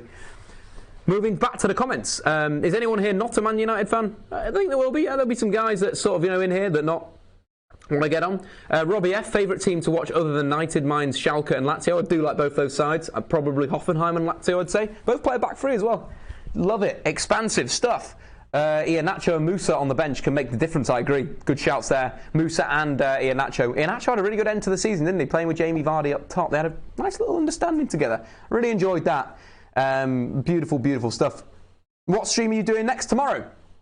We're doing Germany, then we'll go on a little bit of a break where I'm going to my sister's wedding because she's an absolute ledge, and then I'll be back for... Cameron, what's the next game we're doing after that break? Do we know? After the Germany-Mexico game? Just have a little look. Give us 2 minutes, man. Yeah, I'll give you 2 minutes. I'm a Newcastle fan. Emil is a Newcastle fan. The ugly inside is a Southampton fan. Knew that already. Really love Golovan's performance on Thursday. Yep, I agree too. Cool. Shout out to Dave's sister getting married. Yep, thanks Johnny. Man, you give the double shout out. Into here. Let's get it trending. Let's get the retweets on that thing straight away. Looking at some other stuff in terms of even Rakitic's half by numbers. Of course, 32 passes completed, 2 chances created, and of course that 1 tackle won. In terms of goals in the World Cup, 6 have come from set pieces, 2 from corners, 3 from wide kicks. Oh, sorry, 7. God damn it, Johnny. 7 goals from set pieces. We've got Ronaldo's rocket, 3 from wide free kicks, and 2 from corners. What if we could work out a percentage of total goals as well, Johnny? That'd be sick. 54%. So 54% of goals at the World Cup so far have come from set pieces. David Beckham, eat your heart out. But lovely stats there from Johnny. Good work there. And, of course, Marty in the background, dropping the absolute bombshells. I'm a West Brom fan. That's from Henry Whittaker. West Brom. It was sad, wasn't it? I just bloody hate that. What the Adam Pardew, absolute idiot. Isabel Hale in the comments. Will you marry me? Isabel Hale, unfortunately, there's lots of people asking me that at the moment, so we'll have to put you on a standby list and we'll have to answer that question in 2020. That's when we'll answer that question. But shout out to Isabel. She's an absolute legend. Question from Jack. Do I know this guy? No, I don't. That guy's an idiot, but whatever. Want to get his name out in the comments, so let's completely ignore that. The next game we'll be doing is Denmark versus France. Ericsson versus Paul Pogba. Clouds will make some explosions and ting. Good things coming into the comments, guys. Keep getting the hype there. If Thiago is available, then we should go all out for him. Thiago is just too injury prone. I think that's the slight issue here. We've got a little bit of refereeing here. Igalo is getting some on the absolute hype train with Dejan Lovren. Everyone's got their arms up for the set piece. Victor Moses whipping the ball in. Near post defending. And again, why Croatia are going to do well in this World Cup? Oh, has Modric gone in there? Nope, no foul. Victor Moses diving there. Long ball out the back from Croatia. Kramaric chasing there. Is that a foul? Yeah, a little bit of a foul there. A little bit of an elbow. That is beautiful stuff. Beautiful stuff there. So then Serbia versus Brazil. That's going to be a corker. The replay of the 2015 under 20s World Cup final right there. A lot of the players that played in that final will be playing in that game, which is really interesting, especially for Croatia, who are going to be absolutely sick. They're playing Mikel as a cam, but he's dropping hella deep. Yeah, Mikel I've not really seen him, to be quite honest. I don't think he's having that good a game in the position. I think he needs to get on the ball a lot more. He's been completely outplayed by the two lads in central midfield, Rakitic and, of course, Luka Modric. Those guys are absolutely sick at football. Let's get some goals in, guys. Oh, here we have Nigeria, central midfield here. Pushing forward to the left wing. What can they do? Can they create some goals, create some chances? No, they're rocking it back. Tempo a little bit slow to break this sort of block down. But Victor Moses facing up even Rakitic in a wide area. Rakitic coming inside. Gets a block in a way. I think Moses drags his shot. We're getting a corner. No, we're not. Absolutely not. But some good sort of defending there from the beautiful hair of even Rakitic. I'd get Koulibaly at United. I like Koulibaly, but I'd prefer a defender's defender for Mourinho. I think that would suit him a bit more. Koulibaly is a bit of a ball player. I rate Ndidi. What do you think of him? I love Ndidi. Shout out to Tommy. Love Ndidi. Top player. Really good as a defensive midfielder, as we mentioned before. Physical. Obviously Kante was so good at Leicester City when they won the Premier League, and finally they found a guy to replace him, and that is what you've got to say about him, that Kante, regarded as one of the best ball-winning midfielders in world football. That's a foul throw. It's a foul anyway, but that was a foul throw. Embarrassing. Absolutely embarrassing from the lad. I think we need to change our formation in the second half.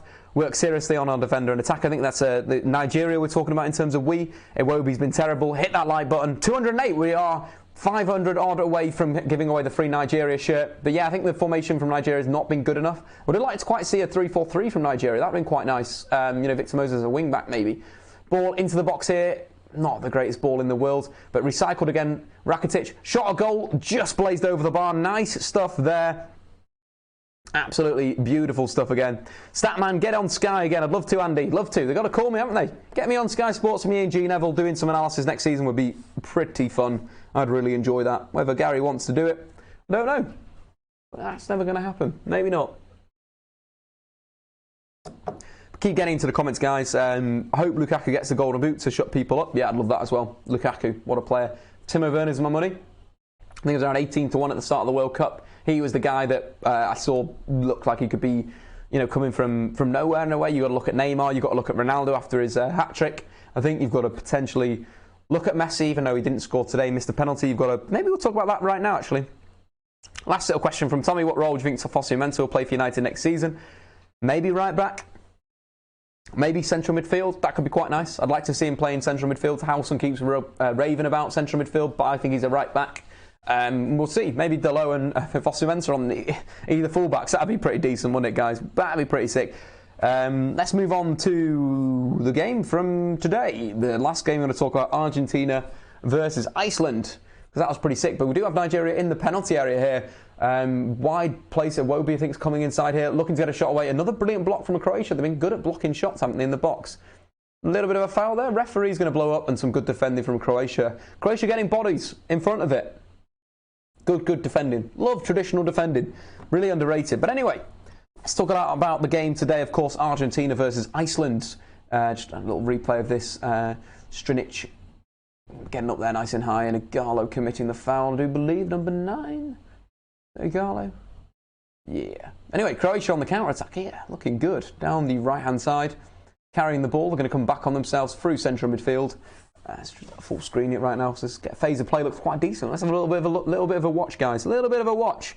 Like the look of Pavon, Dave. Yeah, Tommy, we were actually shouting out to Pavon to come on. Angel Di Maria, what a stinker. But Pavon should have maybe come on a little bit earlier, because Di Maria, one of the worst performances in the world of football. We'll talk about Di Maria a little bit later on, but in terms of the game, the first goal, of course, coming from Sergio Aguero. What a hit that was. Brilliant goal. Argentina moving the ball quickly, going back through midfield. Marcos Rojo with a shot that actually ended up being an assist, like your classic sort of old Di Maria shot, come cross, come pass.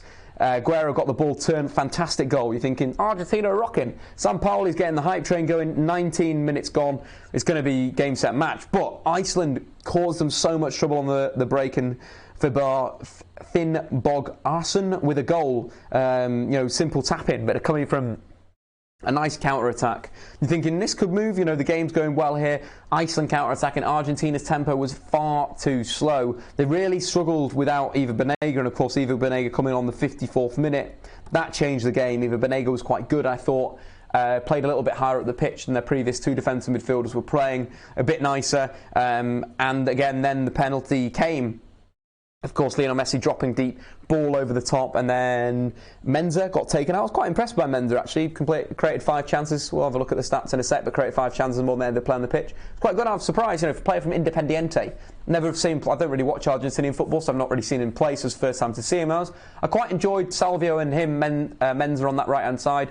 Salvio getting as being the winger and Menza playing as a bit of a centre mid out there. But Messi missing the penalty, or the penalty being saved. A brilliant save from the keeper. He made 6 saves in the game, saved 85% of the shots at him. He had a fantastic game, man of the match. We'll go to him a little bit later on. But yeah, Messi missing the penalty. Di Maria getting taken off on the 75th minute. How did he survive that long? I do not know. I'm not going at him because he's ex-United and so forth. I'm going at him because he was absolutely rubbish. 75 minutes. Let's have a look at his attacking dashboard. Oh, that's the defensive dashboard. Attacking dashboard. Absolutely rubbish. No dribbles, no shots on goal, no chances created in open play. It's a joke. Look, no shots. You've been on the play for 75 minutes. You've had the majority of the ball. How much ball did they have? They had so much possession. It was absolutely crazy. We look at the stats and the summary of the game. They had 78% possession. How many times did he have the ball? I imagine he had the ball a lot.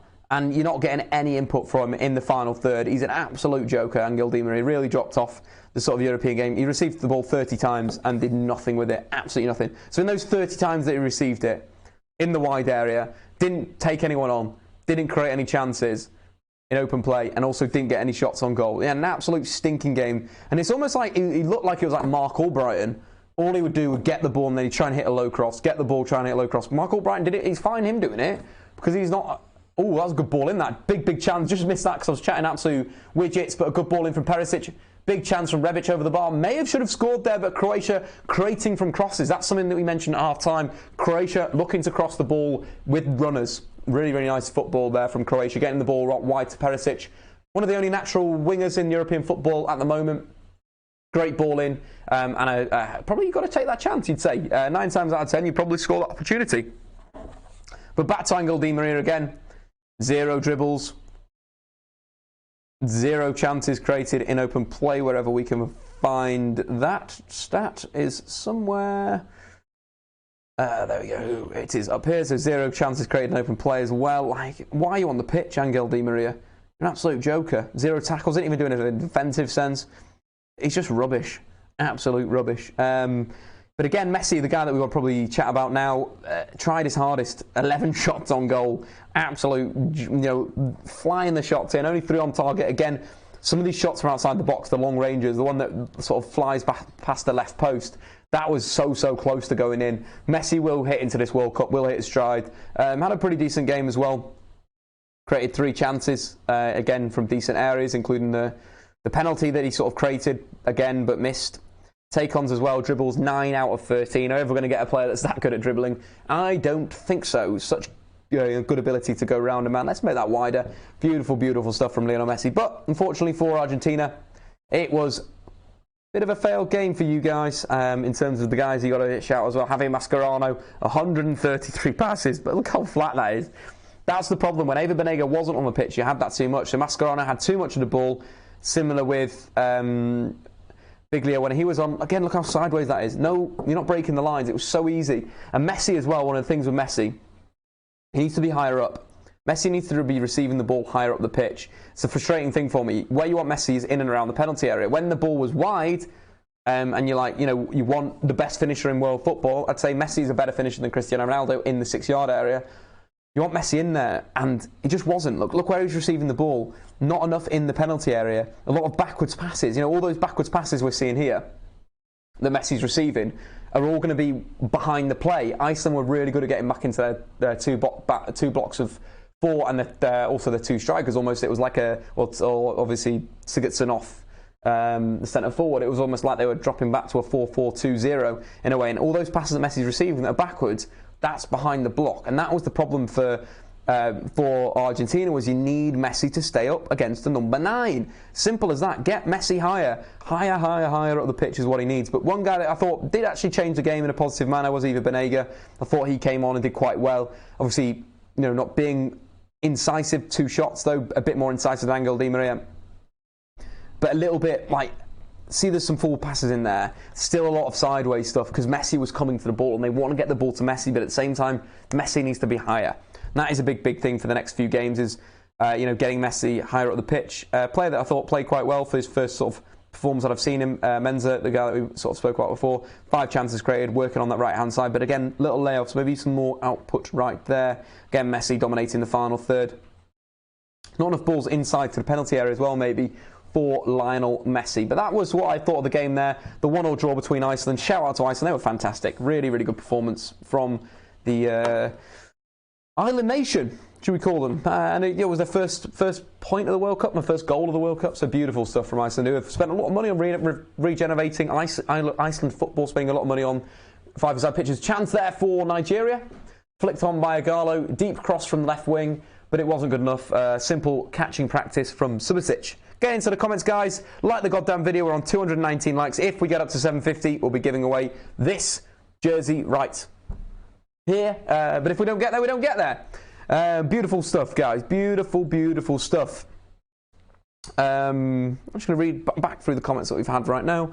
Croatia are good, but Nigeria can win with the good plans. Yeah, they can do. They can do it. Absolutely, guys. Which app's that? That's a Statman app. The link is in the description below. Henry Whittaker saying, was Dybala on the bench as well? Yes, he was. I just don't know how you'd fit Messi, Dybala and Aguero on the same side. I just don't think it's possible. I think you've got to play 2 of those. I think that's kind of the issue. Dybala either on the right wing. It's just too similar to Messi. Who's subbed off here? It's Kramaric. Good game from Kramaric, in my opinion. I think he's done well. Of course, the last flick before the goal went in came from Kramaric from that set piece. His movement's been very good. Love him as a footballer, and a shout out to him. He's done very well today. Brozovic coming on now. Looks like Croatia will be changing up their shape. Brozovic, a central midfielder. So maybe we'll see a little bit of a tactical change now. We'll see that just unload. I'm just going to get myself a little bit of a drink. Shout out to sparkling water.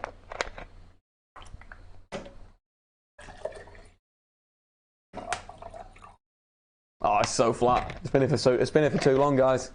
It's flat. So look at the tactical change here. It looks like maybe Modric has been pushed on into a number 10 area, which could be quite nice for Croatia. Maybe switching to more of a 4-3-3. Here we have Rebic on the right wing, looking to get the ball across. Perisic looking to get on the back of that. Simply recovered by Brozovic, making a good impact. Modric, some good movement off the ball there. Getting into the penalty area. Simple football from Croatia. Maybe getting on the ball a little bit more now. Maybe a little bit, adopting their philosophy, slowing the tempo down, getting some more possession football. what you got to do, you got to control games. It's all about changing tempo in football when you've got the lead and looking to maybe look for your opponents to come onto you and then play, in that counter-attacking situation, or looking to play around them because they've got to press you, right? So the tempo, slowing that down, is what you want to do here, guys. Keep looking into the comments, though, guys. Ryan saying, before the tournament, I predicted Croatia to get first and Argentina second. I had Croatia knocking out France in the round of 16. Is that too bold? What do you think? Let's have a look. I think I've got exactly the same. Or slightly, no, mine's slightly different. So I've got Croatia to top the group. Then I've got them against Denmark. Then I've got them to beat Spain. And I've got them losing to Germany in the semi. So no. I think the experience of the side, as was highlighted in the comments by you guys, would be very nice. The Higuain-Dybala partnership would help. Yeah, that's a very good point. I'm just trying to think. The problem with Argentina, again, was that they don't really have that good width. Of course, Pavon, I'd like to see more of him. It'd be quite nice to maybe see Messi a little bit deeper as a number 10, maybe behind those two in a diamond. That's all I can kind of see. 3-5-2. I'd prefer to shoehorn. This is a comment from Henry again. I prefer to shoehorn in Dybala or even Higuain than play Di Maria Agüero. 3-5-2 may work. I think Sampaoli did play a back three with this Argentinian team, and they were absolutely so exposed on the break. You're looking at Rojo, not really good enough for that sort of movement and so forth. Do you think Argentina would not play Messi on the right? Could not play Messi on the right, and then Dybala as a central attacking midfielder? That could work. But again, I think you've got to think about the transition. With all the good sides in Europe, they do defend with 2 fours and then 2 strikers or 2 attackers that they leave high. You're thinking there you're going to leave Higuain, Dybala, Messi's going to have to do work. You don't want Messi to work. You want to do his defensive work for him. You want to create a system and a shape to get that. That's nearly a big chance there from Croatia from another corner. Mario Mandzukic getting up nice and well. Guys, keep getting into the comments. Keep liking the video. We're on 224 likes right now. Keep sharing it as well. And it'll be all types of fun so far. We are currently 63 minutes into the game. It's been a decent game. Decent game so far. Tempo's dropped off a little bit in the second half, but it's been good. Again, Croatia breaking in midfield. Modric ball out to Zlatko, who's been bags of energy on that right wing. Rebic ahead of him. Rebic 2v2 out wide. I like this. Old school football. They run into each other. Bloody hell, lads. What are you doing? And the ball is won back there. Great tackle there from Luka Modric. Wins the free kick from Croatia. Bit of a silly move there from Rebic and Zlatko. Of course, they've not played together too much. But we have Croatia, long ball into the box from the wide area and headed out. Defended there by the Nigerian back 4.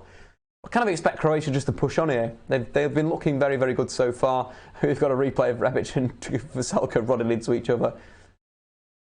He looks a bit annoyed, Rebic. A bit annoyed about that manoeuvres, guys. What do you think about that? Was that absolutely rubbish? How's the coaching course going? I'm level 1 at the moment. It's fun. Really, really good. Really, really fun. I need to do more of that stuff. Love to get involved as that. Just need to find the time in the day to do that. So far at the moment, we're doing too many live streams, but it's great fun. I enjoy being with you guys. Some banter off camera there from the boys swearing at each other. Stop it. Respect each other. Be nice. Brozovic with a good tactical foul there on the counter-attack on Itubo. Nigeria with the ball back. It's very much looking like Croatia have switched to a slightly more defensive shape. Modric now playing a lot higher up the pitch as a sort of number 10, as we saw Andres Iniesta doing for Spain yesterday. Croatia need Davor Suker. I love that. If Davor Suker would come back, that would be absolutely mint. Will you continue this when the season starts? Yes, we'll be continuing to do the Champions League, and we'll be doing potentially some United games. Maybe we'll do some Premier League games as well. At the moment, we'll just be looking probably midweek games. We'll be doing mainly on Statman Dave. So, of course, notifications, subscribe, turn it on, bang that stuff out. Mainly Champions League, but we may venture into other competitions and so forth, depending on whether there's any interest and whether we can do it. Tumble in the box again. No VIR used there. Victor Moses going over again. Surely he's got to get booked soon. Been flinging himself around. Absolute joker. Absolute jokes.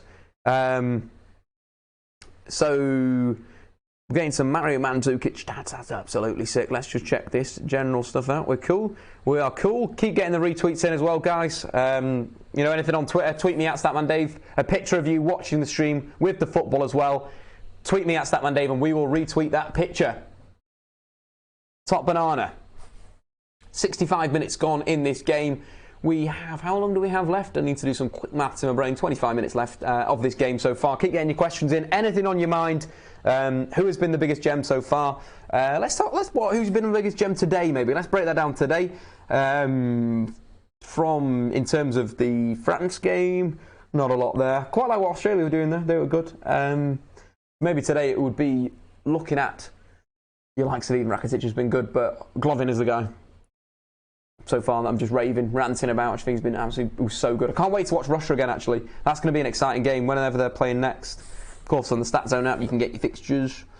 So the next time we've got them is on Tuesday. So Tuesday, I'm kind of pumped for that game, to be honest. I'm kind of excited to watch Russia versus Egypt. That'd be really tasty. That game kicking off and so forth. I'm trying to think of other players. I'm just going to go back to the fixtures. It's been so fast-paced, this World Cup so far.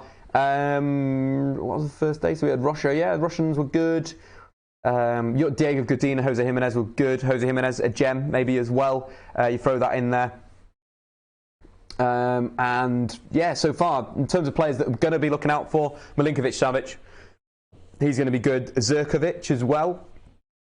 And I reckon Mitrovic is going to be on fire in this World Cup. In terms of Brazil, of course, Fred isn't going to be fit for the Switzerland game. That's the reports coming out today, that he's not going to be fit. So maybe you're looking at someone like Coutinho is going to be popping out.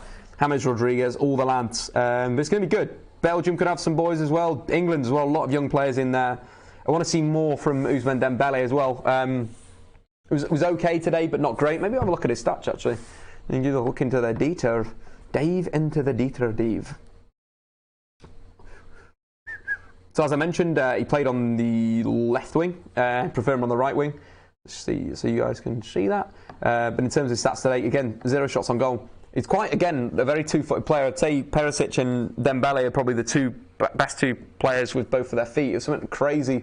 One of the lads at Squawker, shout out to Jake, worked out that something like had 50% of his assists on his right foot and 50% of his assists on his left foot and like 50% of his goals on one foot on the other. It was unbelievable. But again, Dembele, no shots on goal. Don't want to see that. We hammered Di Maria for that. Only one chance created in open play. Again, not good enough. Want to see him hitting that byline, getting the balls back, take-ons. 0 out of 4. Come on, Dembele. You got to be better than that. But again, on the right-hand side would make more sense. If the transition for France was a 4-4-2, Dembele on the right wing, then you can leave the other guy up. And that makes sense. Pogba on the left wing, Dembele on the right wing, midfield 2 of Tolisso, Kante or, whoever's... Someone shouted out that Nzonzi was a good shout. Was he? Yeah, Nzonzi. Yeah, I'd rather play Nzonzi, to be quite honest, and... say that again. I'd like Nzonzi to be ahead of whoever in the midfield. I'd say Nzonzi and Pogba 1-2. Croatia with another chance, another corner. Penalty? No. Goal kick? Is that a penalty? Yeah. It's a penalty.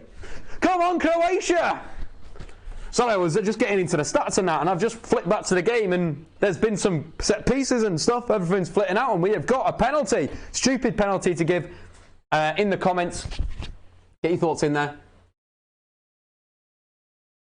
That's bad, That's really sloppy defending. He's kind of hugged him, stopped him, it's a penalty. You just can't do that.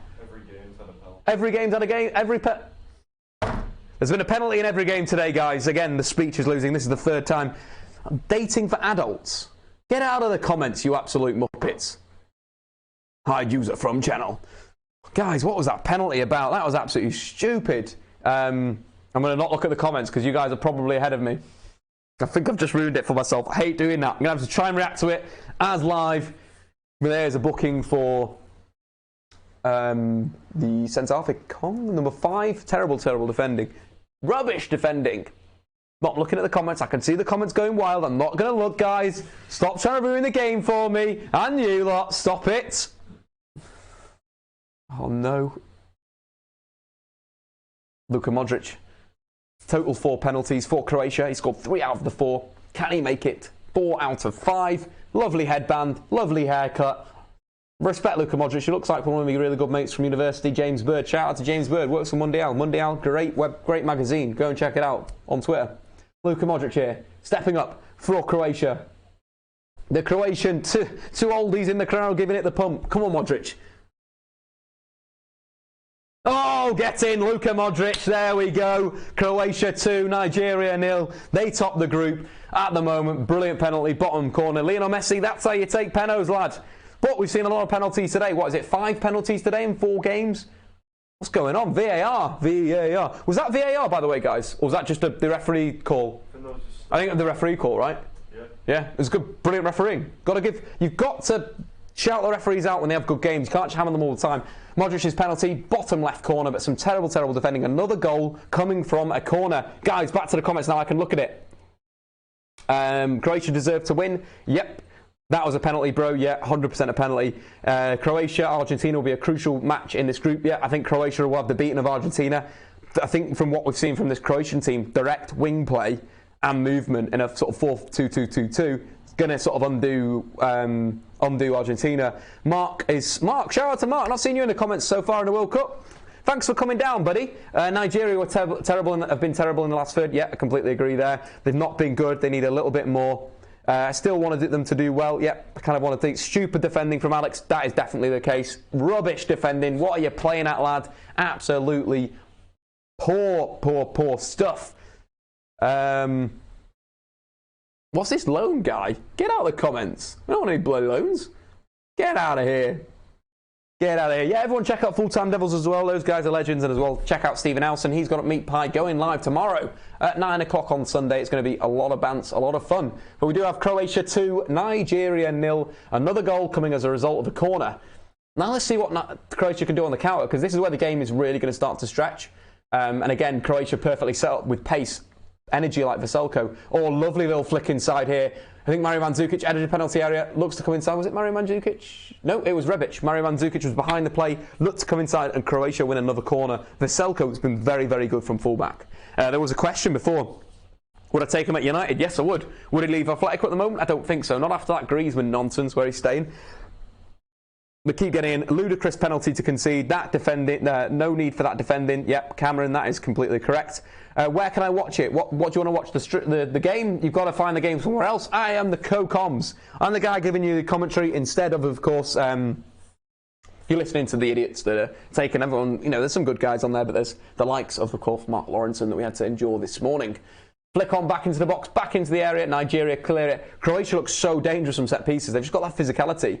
The likes of Perisic, you know, a winger that's really good on the ball. Oh, little nick around the back door. I'm not sure this is on the right-hand side. Croatia through again. Decent defending at the near post. Lovely little play from, I think that was Zlatko maybe on the right wing. It looked like him. Modric, a little ball outside there to him. But again, guys, are you enjoying the streams? Are you enjoying what's going down? Iceland's defence will be too much from Nigeria. They'll counter. Yeah, I completely agree there. I've got Nigeria. I think I've got them bottom of the group. In this one, I think I had Iceland 3 and X, Y, and Z. But yeah, not good. Yeah, guys, if you get into the comments, help your mate out. Help the lad in the comments out about where he can find the game. Of course, ITV in England, RTE in Ireland. Again, like this is the companionship. I'm basically your second stream analysis software. We can go straight into all the analysis on the Statman Dave Live, courtesy of StatZone, powered by StatZone. Those guys are absolute legends. So go and click the link in the description. Only available on iOS though at the moment, which is sad news for certain people in the comments. Here we have Zlatko, Victor Moses defending. Is that a foul? Ball out, goal kick. Zlatko better get on his bike. Change the score. Change the score in the title. Get the goal in as well. Modric penalty. Beautiful. Emil, you do the best commentary. Thanks, Emil, buddy. You are a legend too. Wow, this Croatia is just too much. Yeah, I agree. They are looking good. Loro is a weapon, maybe, or a spanner. That's some great banter there from you, Alex. Shout out to Alex. Top lad. Go and check out his YouTube channel as well, guys. Make some real beautiful content over there. Saw him in Sevilla this last season. That was a great away trip. I was chatting to one of my mates actually at 4 o'clock in the morning in Crazy Pedro's in Manchester over a slice of Donna pizza, and we were talking about going on trips this season. Hopefully we'll go some more.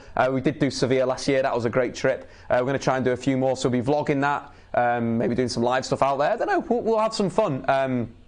And again, me and Steve want to try and hit some Europa League games as well. So stay tuned. There's going to be a lot of great content coming out this sort of year on everything. And again, Fox Sport in the USA, if you want to check out it there. Would you consider live streaming a Old Firm match next season? Yeah, maybe. Let's do that. Let's do it. Imagine me and Steve watching the Old Firm. Let's do it. We'll make it happen. We'll absolutely make it happen, of course. Gerrard versus Brendan Rodgers. What an absolute game. Must Musa change his position again? Moses. I'd quite like to see maybe Moses and Musa on the same flank. You know, Moses has played as a wing back. That's why I quite like to do a 3-4-3 from Nigeria. I think it'd sort of suit them. I'd think that a two-man midfield, a Tubo, and of course, Maymar and Didi would be a good two-man pivot in a 3-4-3. But it just seems like the Nigerian manager don't fancy that.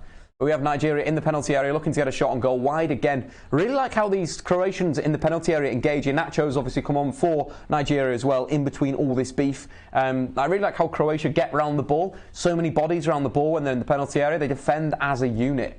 That's what you've got to respect. Shout out to defending as a unit. That's what I absolutely love. Beautiful. He's basically, for that shot, because Iheanacho's only option there was to try and curl it in. They've closed down pretty much the whole goal. Just great defending, beautiful defending. Up the boyos. Imagine there's some Rangers fans in there. I like both the clubs. I've been to both grounds with United, so I enjoy both Rangers and Celtic. I'd love to see Scottish football back at the top of European football. I'd like to see that. Need some more coaches in Scotland. That's their current problem at the moment. Let's move down here. Croatia tactically drilled. This could be the difference between the two teams. This is where France struggle. No tactical fluidity. Yep, Robbie, that is completely correct. You can see when a coach is a good coach. You just can. Didier Deschamps doesn't. It just seems like he doesn't really care and doesn't spend that time on the training ground. Right now, again, guys, if we're going to be giving a shirt away if we hit 750 likes, that's going to be the target for the World Cup. We'll continue this on the next stream. So tomorrow, if we hit 750, we'll give away the shirt. We may even limit it to 500 as well next tomorrow. But today, we still can't change that 750, unfortunately. We've got to stick to that 750, guys. Keep liking that goddamn stream. As if Croatia have Kovacic on the bench. He's 100% start for England. Yes, he's a wonderful player.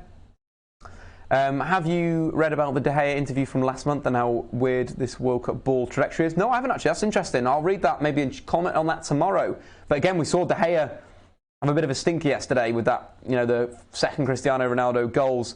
It was a bit poor, but not nice. I would love Kovacic at United. Yeah, he'd be a decent signing again. Where he'd fit in central midfield, I'm not too sure. Here we have Croatia on the counter attack. It was a 3v4, but a pretty poor pass out wide. Ball into the box, low cross. Who's going to get here on the edge of the box? Some decent defending from Nigeria, but again, crosses from this Croatian team. Very Atletico Madrid-esque, or slightly different going on the outside and coming sort of natural wing play in a way. More movement from midfield here, and Croatia winning another set piece. Again, Nigeria have been a little bit too heavy maybe in midfield in some of their challenges. Even Rakitic going down again. It's going to be a dangerous position for them. The quality that we've seen from Croatia's set pieces, it's dangerous. That was a great ball in from Perisic. Beautiful wing play. Again, Perisic would be a great signing for Manchester United now. Would be great just to be, that natural winger. We've seen him on the right today. We've seen him on the left. Again, I want to see a bit more fluidity and interchanging of positions with Manchester United in terms of their wide players. We saw that with Chelsea, Damien Duff and Robin. We want to see that again with Mourinho at United. Player to watch this tournament. Again, there's a few of them that I've shout out. The likes of Kramaric. We had a few guys over the last few days. If you just follow me on Twitter, I usually sort of post that out during the games. Each of the players have been some good guys that we've seen. I like your attacking players, you guys that are going to drop some stuff. Everyone subscribe to Statman Dave too, and of course Adam McCullough, Stephen Howson, and Full Time Devils. Nah, not Adam McCullough, he's a muppet. Yeah.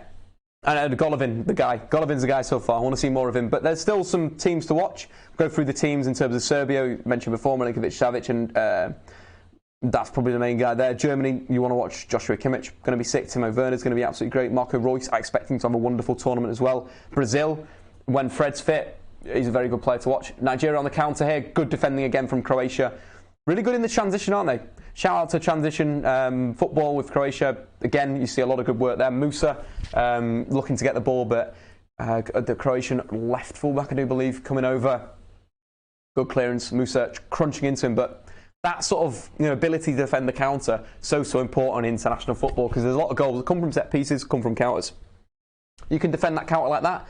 See how the left fullback came across the penalty area in this move.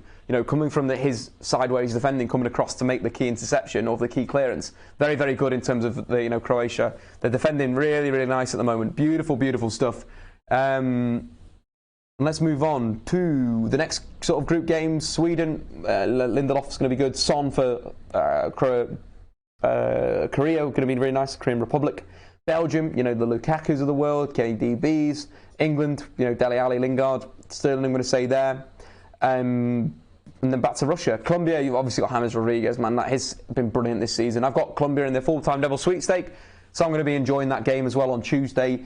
At 1 o'clock. What have we got on Monday? Because I might miss one of the games. I think I might miss the Belgium game. I think I'm on the train, which is sad news for Statman Dave. I've been doing this without even showing you what I'm doing. Apologies, guys, but I've been looking through the fixtures. Belgium, of course. Might miss that game. Sad man Dave. Not good. Not good. Long throw from Nigeria, though. I've been busting out long throw. A few teams have been doing this, actually. The likes of Iceland were operating it against Argentina. Chuck all the big lads up. Beautiful Sam Allardyce tactics. Long ball out from Nigeria. A header comes in. Easy sort of catch for Subasic, but some body into the box, slowing the tempo down. Lovely, lovely biscuits from Croatia. Looks like a centre half came up there from the long throw and stayed up. Ball came in, simple catch. 82 minutes gone in the game, 8 minutes left of normal time for a good game. This Croatia 2, Nigeria 0. It's been a good game of football so far.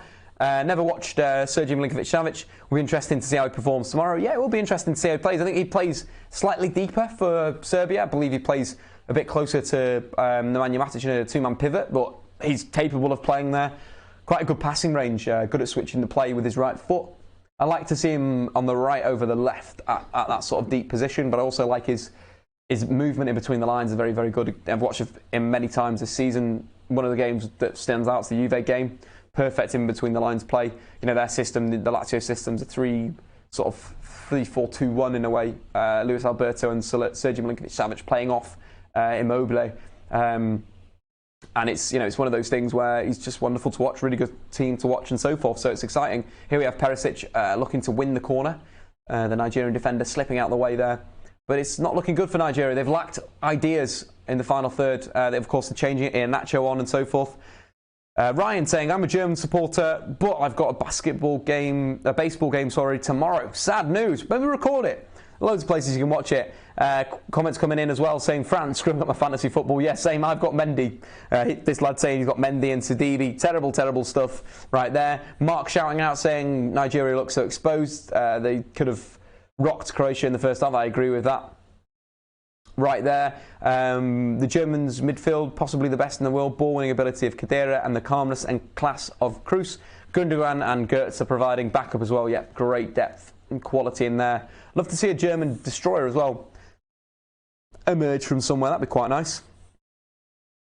But yeah, we'll be getting pizza after the game, guys. Don't be too scared about it. We'll have beers as well. It's Saturday night tonight, is it? I don't even know anymore. I've just been streaming. It feels like I've been streaming for the last 10 years. But you guys, it's for you guys and for me. I really enjoy doing this. If you guys enjoy it, just tell me if you enjoy it, because we've sort of chatted about want to continue doing this for the Champions League. We did do this for the back end of the Champions League. We did Roma.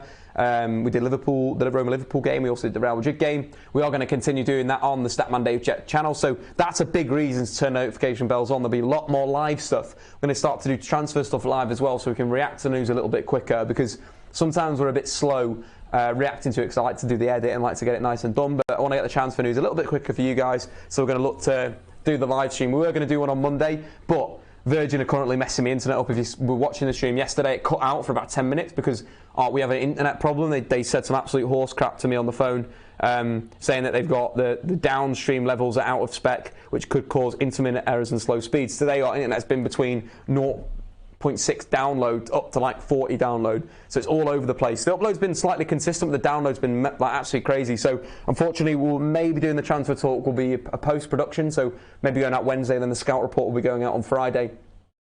Off goes Mario Mandzukic. Fazer comes on. Fazer in the last tournament for Croatia was really good, and then he got his move from Dynamo Zagreb to, of course, Juve. Then got injured at Juve after being pretty decent at the start. Moved to Wolfsburg or Schalke. Didn't really play enough. And it's going to be interesting next season. But I really liked him for Croatia. Was very direct. I think in one of the games he attempted some crazy amount of dribbles. Did well. But let's have a look at Mario Mandzukic's numbers, because I think he's played very well in his traditional target man role. He didn't get the goal that we did call before, but he's played quite well, I do believe. At half-time, he created more chance than ever to play on the pitch. Let's see if that's still the case. No, Rakitic has creating those chances as well now. But in terms of Mario Mandzukic and what he's done for this team, very decent. The pass combinations to Mandzukic, that's quite interesting. So again, we're seeing a left full-back hitting the ball to Mandzukic. Reasonably long to feet. Again, you probably expect the shape to have evolved to Mario Mandzukic pulling wide and being that option in the sort of wide areas. Again, that's why Mario Mandzukic is such a top footballer. But again, look at him, his 2 attempts on goal. Maybe you can improve that, both skewing to the left-hand side of the box. But in terms of what he's done quite nice is bringing people into play, as we mentioned, in and around the penalty area. Lovely biscuits right there. And some take-on, no take-ons, no dribbles. Some defensive clearances as well. That's why Mario Mandzukic is so good. And a block. Great defender. A defensive forward. Maybe that's what the line we can use. Defensive forward, Mario Mandzukic. Absolutely love Mario Mandzukic. Committing 4 fouls as well, like that. Beautiful stuff. And, you can slam his pass accuracy. But a lot of those passes will be with his head. I imagine we can check that out here, I think. So a lot of 3 out of 6 headed passes. Nice stuff, some layoffs and absolutely everything. Mario Mandzukic, what a forward. Nigeria getting through a cutback, edge of the area. Can they get a shot away? Nope, another block coming in from the Croatian lads. Again, they've made so many blocks in and around the penalty area. Shout out to their defence today, have been fantastic. Luka Modric putting some good pressure on there. Hyping the boys up, really good stuff, leading through the front. Captain Luka Modric. But again, fantastic blocks there. Shout out to Strinic, some really good blocks in the game. I think he's probably made more than any other player on the pitch. I think he's just been blocking everything. 7 ball recoveries, no blocks. Hopefully that'll load soon, but 5 tackles, 5 clearances, 100% of his aerial duels won as well. And good stuff from that lads. Back to the main live, of course, we've got more things coming soon. The big game tomorrow is Germany versus Mexico. We'll be live streaming that. That's going to be a corker, so make sure to check out the Statman Dave at 4 o'clock British summertime to enjoy that fun. It'll be when Germany kicks off. We'll probably go live at about 1:45, as we have been doing, probably more, 10 to. Let's give us a bit of a break. We have tech problems from time to time. We have internet problems, so probably about, the stream will be set up for 1:45, but probably live at about 10 to 4. Again, that's going to be an absolute banging game. The current world champions, who have been a bit sloppy coming up to the tournament. But again, the last World Cup, they had a similar problem where they were quite sloppy. They're a tournament side, Germany. We all know what they can do in the tournament. Very German. Very, very German. Been decent from Croatia today. Been very impressed with them. They look very dogged. Dogged sides always do well in the world of football. Teams that work hard, work for each other. They're a unit. They've got experience. Decent tactical fouls as well. Really like their fouls. Maybe I'll look at the foul map. There's a lot of fouls committed. So let's jump on to that. So in terms of Croatia, you can see where they're breaking the play up. In and around the middle part of the pitch, whenever the counter-attack looks like as an option, the fouls are brought down. Again, in this map, Croatia are playing from left to right. So again, you're seeing a lot of fouls in their opponent's half, which means they can get back into their defensive shape. We've just seen another foul go down right now. And that's really good in football, is committing the fouls in the right areas, not in and around your box. See, they've only committed sort of maybe two fouls in their own defensive third. Pretty decent for a 90-minute game of football. Free kick comes in from Nigeria, defended again by Croatia. Overlap from fullback here, right-hand side, Victor Moses.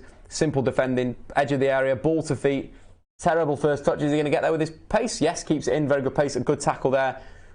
Nigeria win the ball back through Victor Moses. What can Victor Moses do on the right-hand side in the fullback position? Looks to get a cross in. Defended by Croatia. They even stop the corner and clear the ball out there. Throw into Nigeria. What a game we've had today, guys. What a day of football as well. Beautiful. Absolutely love the World Cup's been great so far, hasn't it, guys? Getting back into the comments now. Breaking news. Draxler's apparently going to start ahead of Ozil. Interesting. When I watched the Saudi Arabia game, Draxler, I think he played as a number 10. Ryan, is that right? I half watched it. I was like, I'm doing something else at that point. I can't remember editing something. But was that correct? Was Draxler playing as a 10 in that game? With Royce and Muller? Quite fluid. 3. Question back to you, buddy. Moses is good. Mikel's done nothing. Yeah, Mikel's not really done anything. Won some tackles, but that's about it. Sane must really get them going. Is that, of course, about Germany? Who do I expect to see at United? Not too sure. I think we'll see some real left field signings that we've seen so far. Dalot and Fred, would I have seen them coming? Fred, maybe, but Dalot was out of the blue. I think that's the new guy that's coming from Juve. Ribalta, who brought some real top players to Juve. That's why we're not really seeing this. The signings are just coming down. They're being done. I think I really like that about United, is they're getting the job done there. There's not going to be any. I don't think there's going to be flashy signings this summer. I think there's going to be signings that are going to solve United's problems. Fullbacks, very, very crucial. Very, very crucial. Back to the comments, guys. Back to the comments. Yeah, man of the match. Let's get in the man of the match into the comments below. How much does the app cost? The app's about £10 a year, but to be honest, it's absolutely sick, guys. It's so, so good. Very worthwhile. It's just... Well, I love stats, so it's really good for me, but it's good at finding information and so forth. And it's like a subscription, so £10 a year. You're thinking about that. 365 days in a year. Let's work this one out for you guys. 365, and then you're paying £10.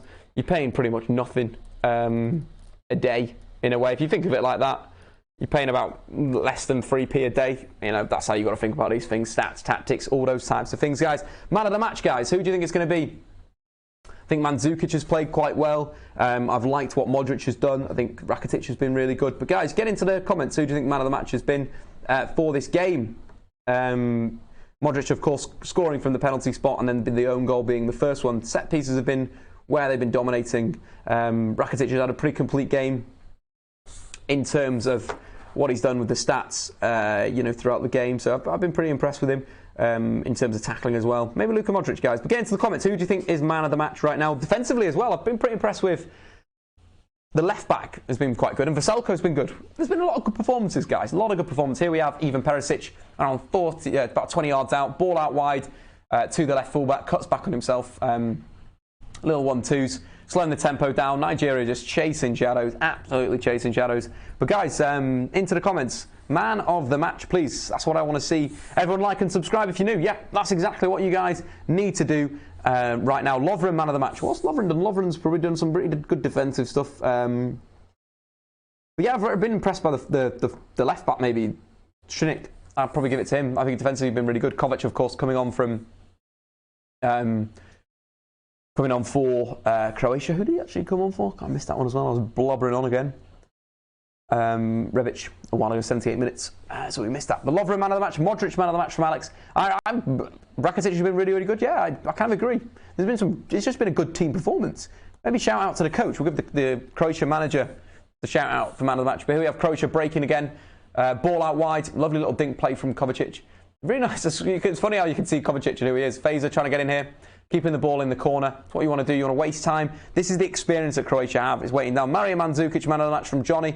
Yeah, that could be a good shout. Rakitic, man of the match. So we've got 2 votes for Rakitic so far. Rakitic is going to get the Statman Dave man of the match if we continue in this vein. Keep getting into the comments. Keep voting. Keep liking the video. Nigeria have disappointed me. Yep, saying they've been so poor in the final third. But we're into the last 20 seconds of the game, guys. 93 minutes and 38 seconds. We are closing down, guys. The cool kid is out of here. Bye. Thanks for commenting. Guys, I'm going to do a little bit of analysis after the game. Short little bit of analysis, so stay around to that. Modric hands down from Mark.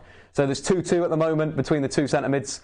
Finn Stewart, what was Cal Frazie's tweet about? I'm not sure, not seen it. Been watching the soccer. We'll maybe have a look after the game.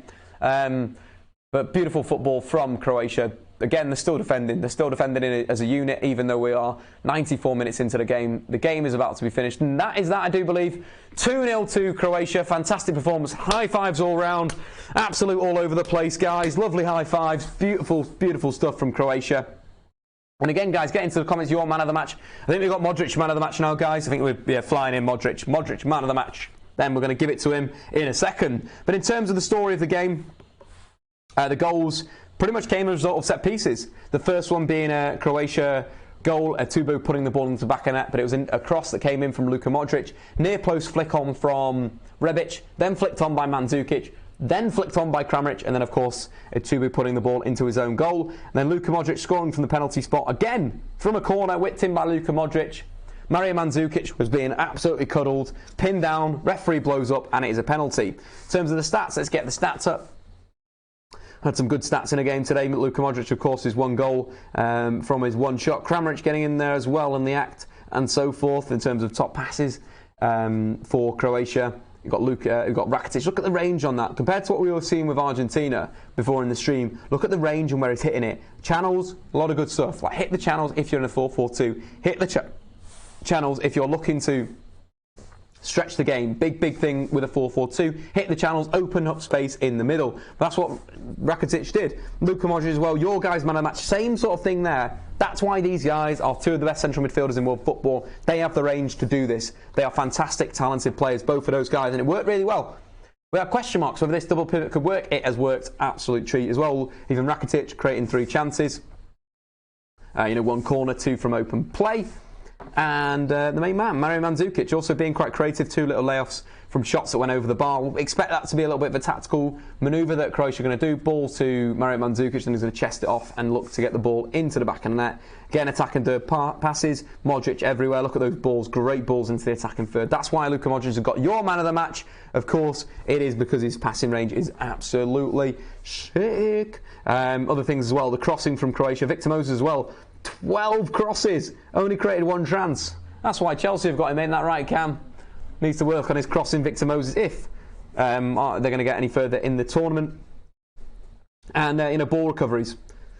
You guys are right. Luka Modric, man of the match by country mile. Again, 10 ball recoveries. Let's get a tweet out about that. That is exactly what we want to see. Winning tackles as well. Brilliant performance. But guys, that has been that for the Statman Dave live stream today. Statman Dave live. You guys have been absolutely fantastic once again. Thanks for enjoying the stream. Thanks for getting over 250 likes. It means the world to me. I'm going to probably see you tomorrow at around 4 o'clock English time. I've been Statman Dave. You guys been the commenters and the guys in the YouTube. Thanks for watching. Subscribe. If you guys are new, check out Stats Zone. The link is in the description below. I've been Statman Dave. Over and out. See you later.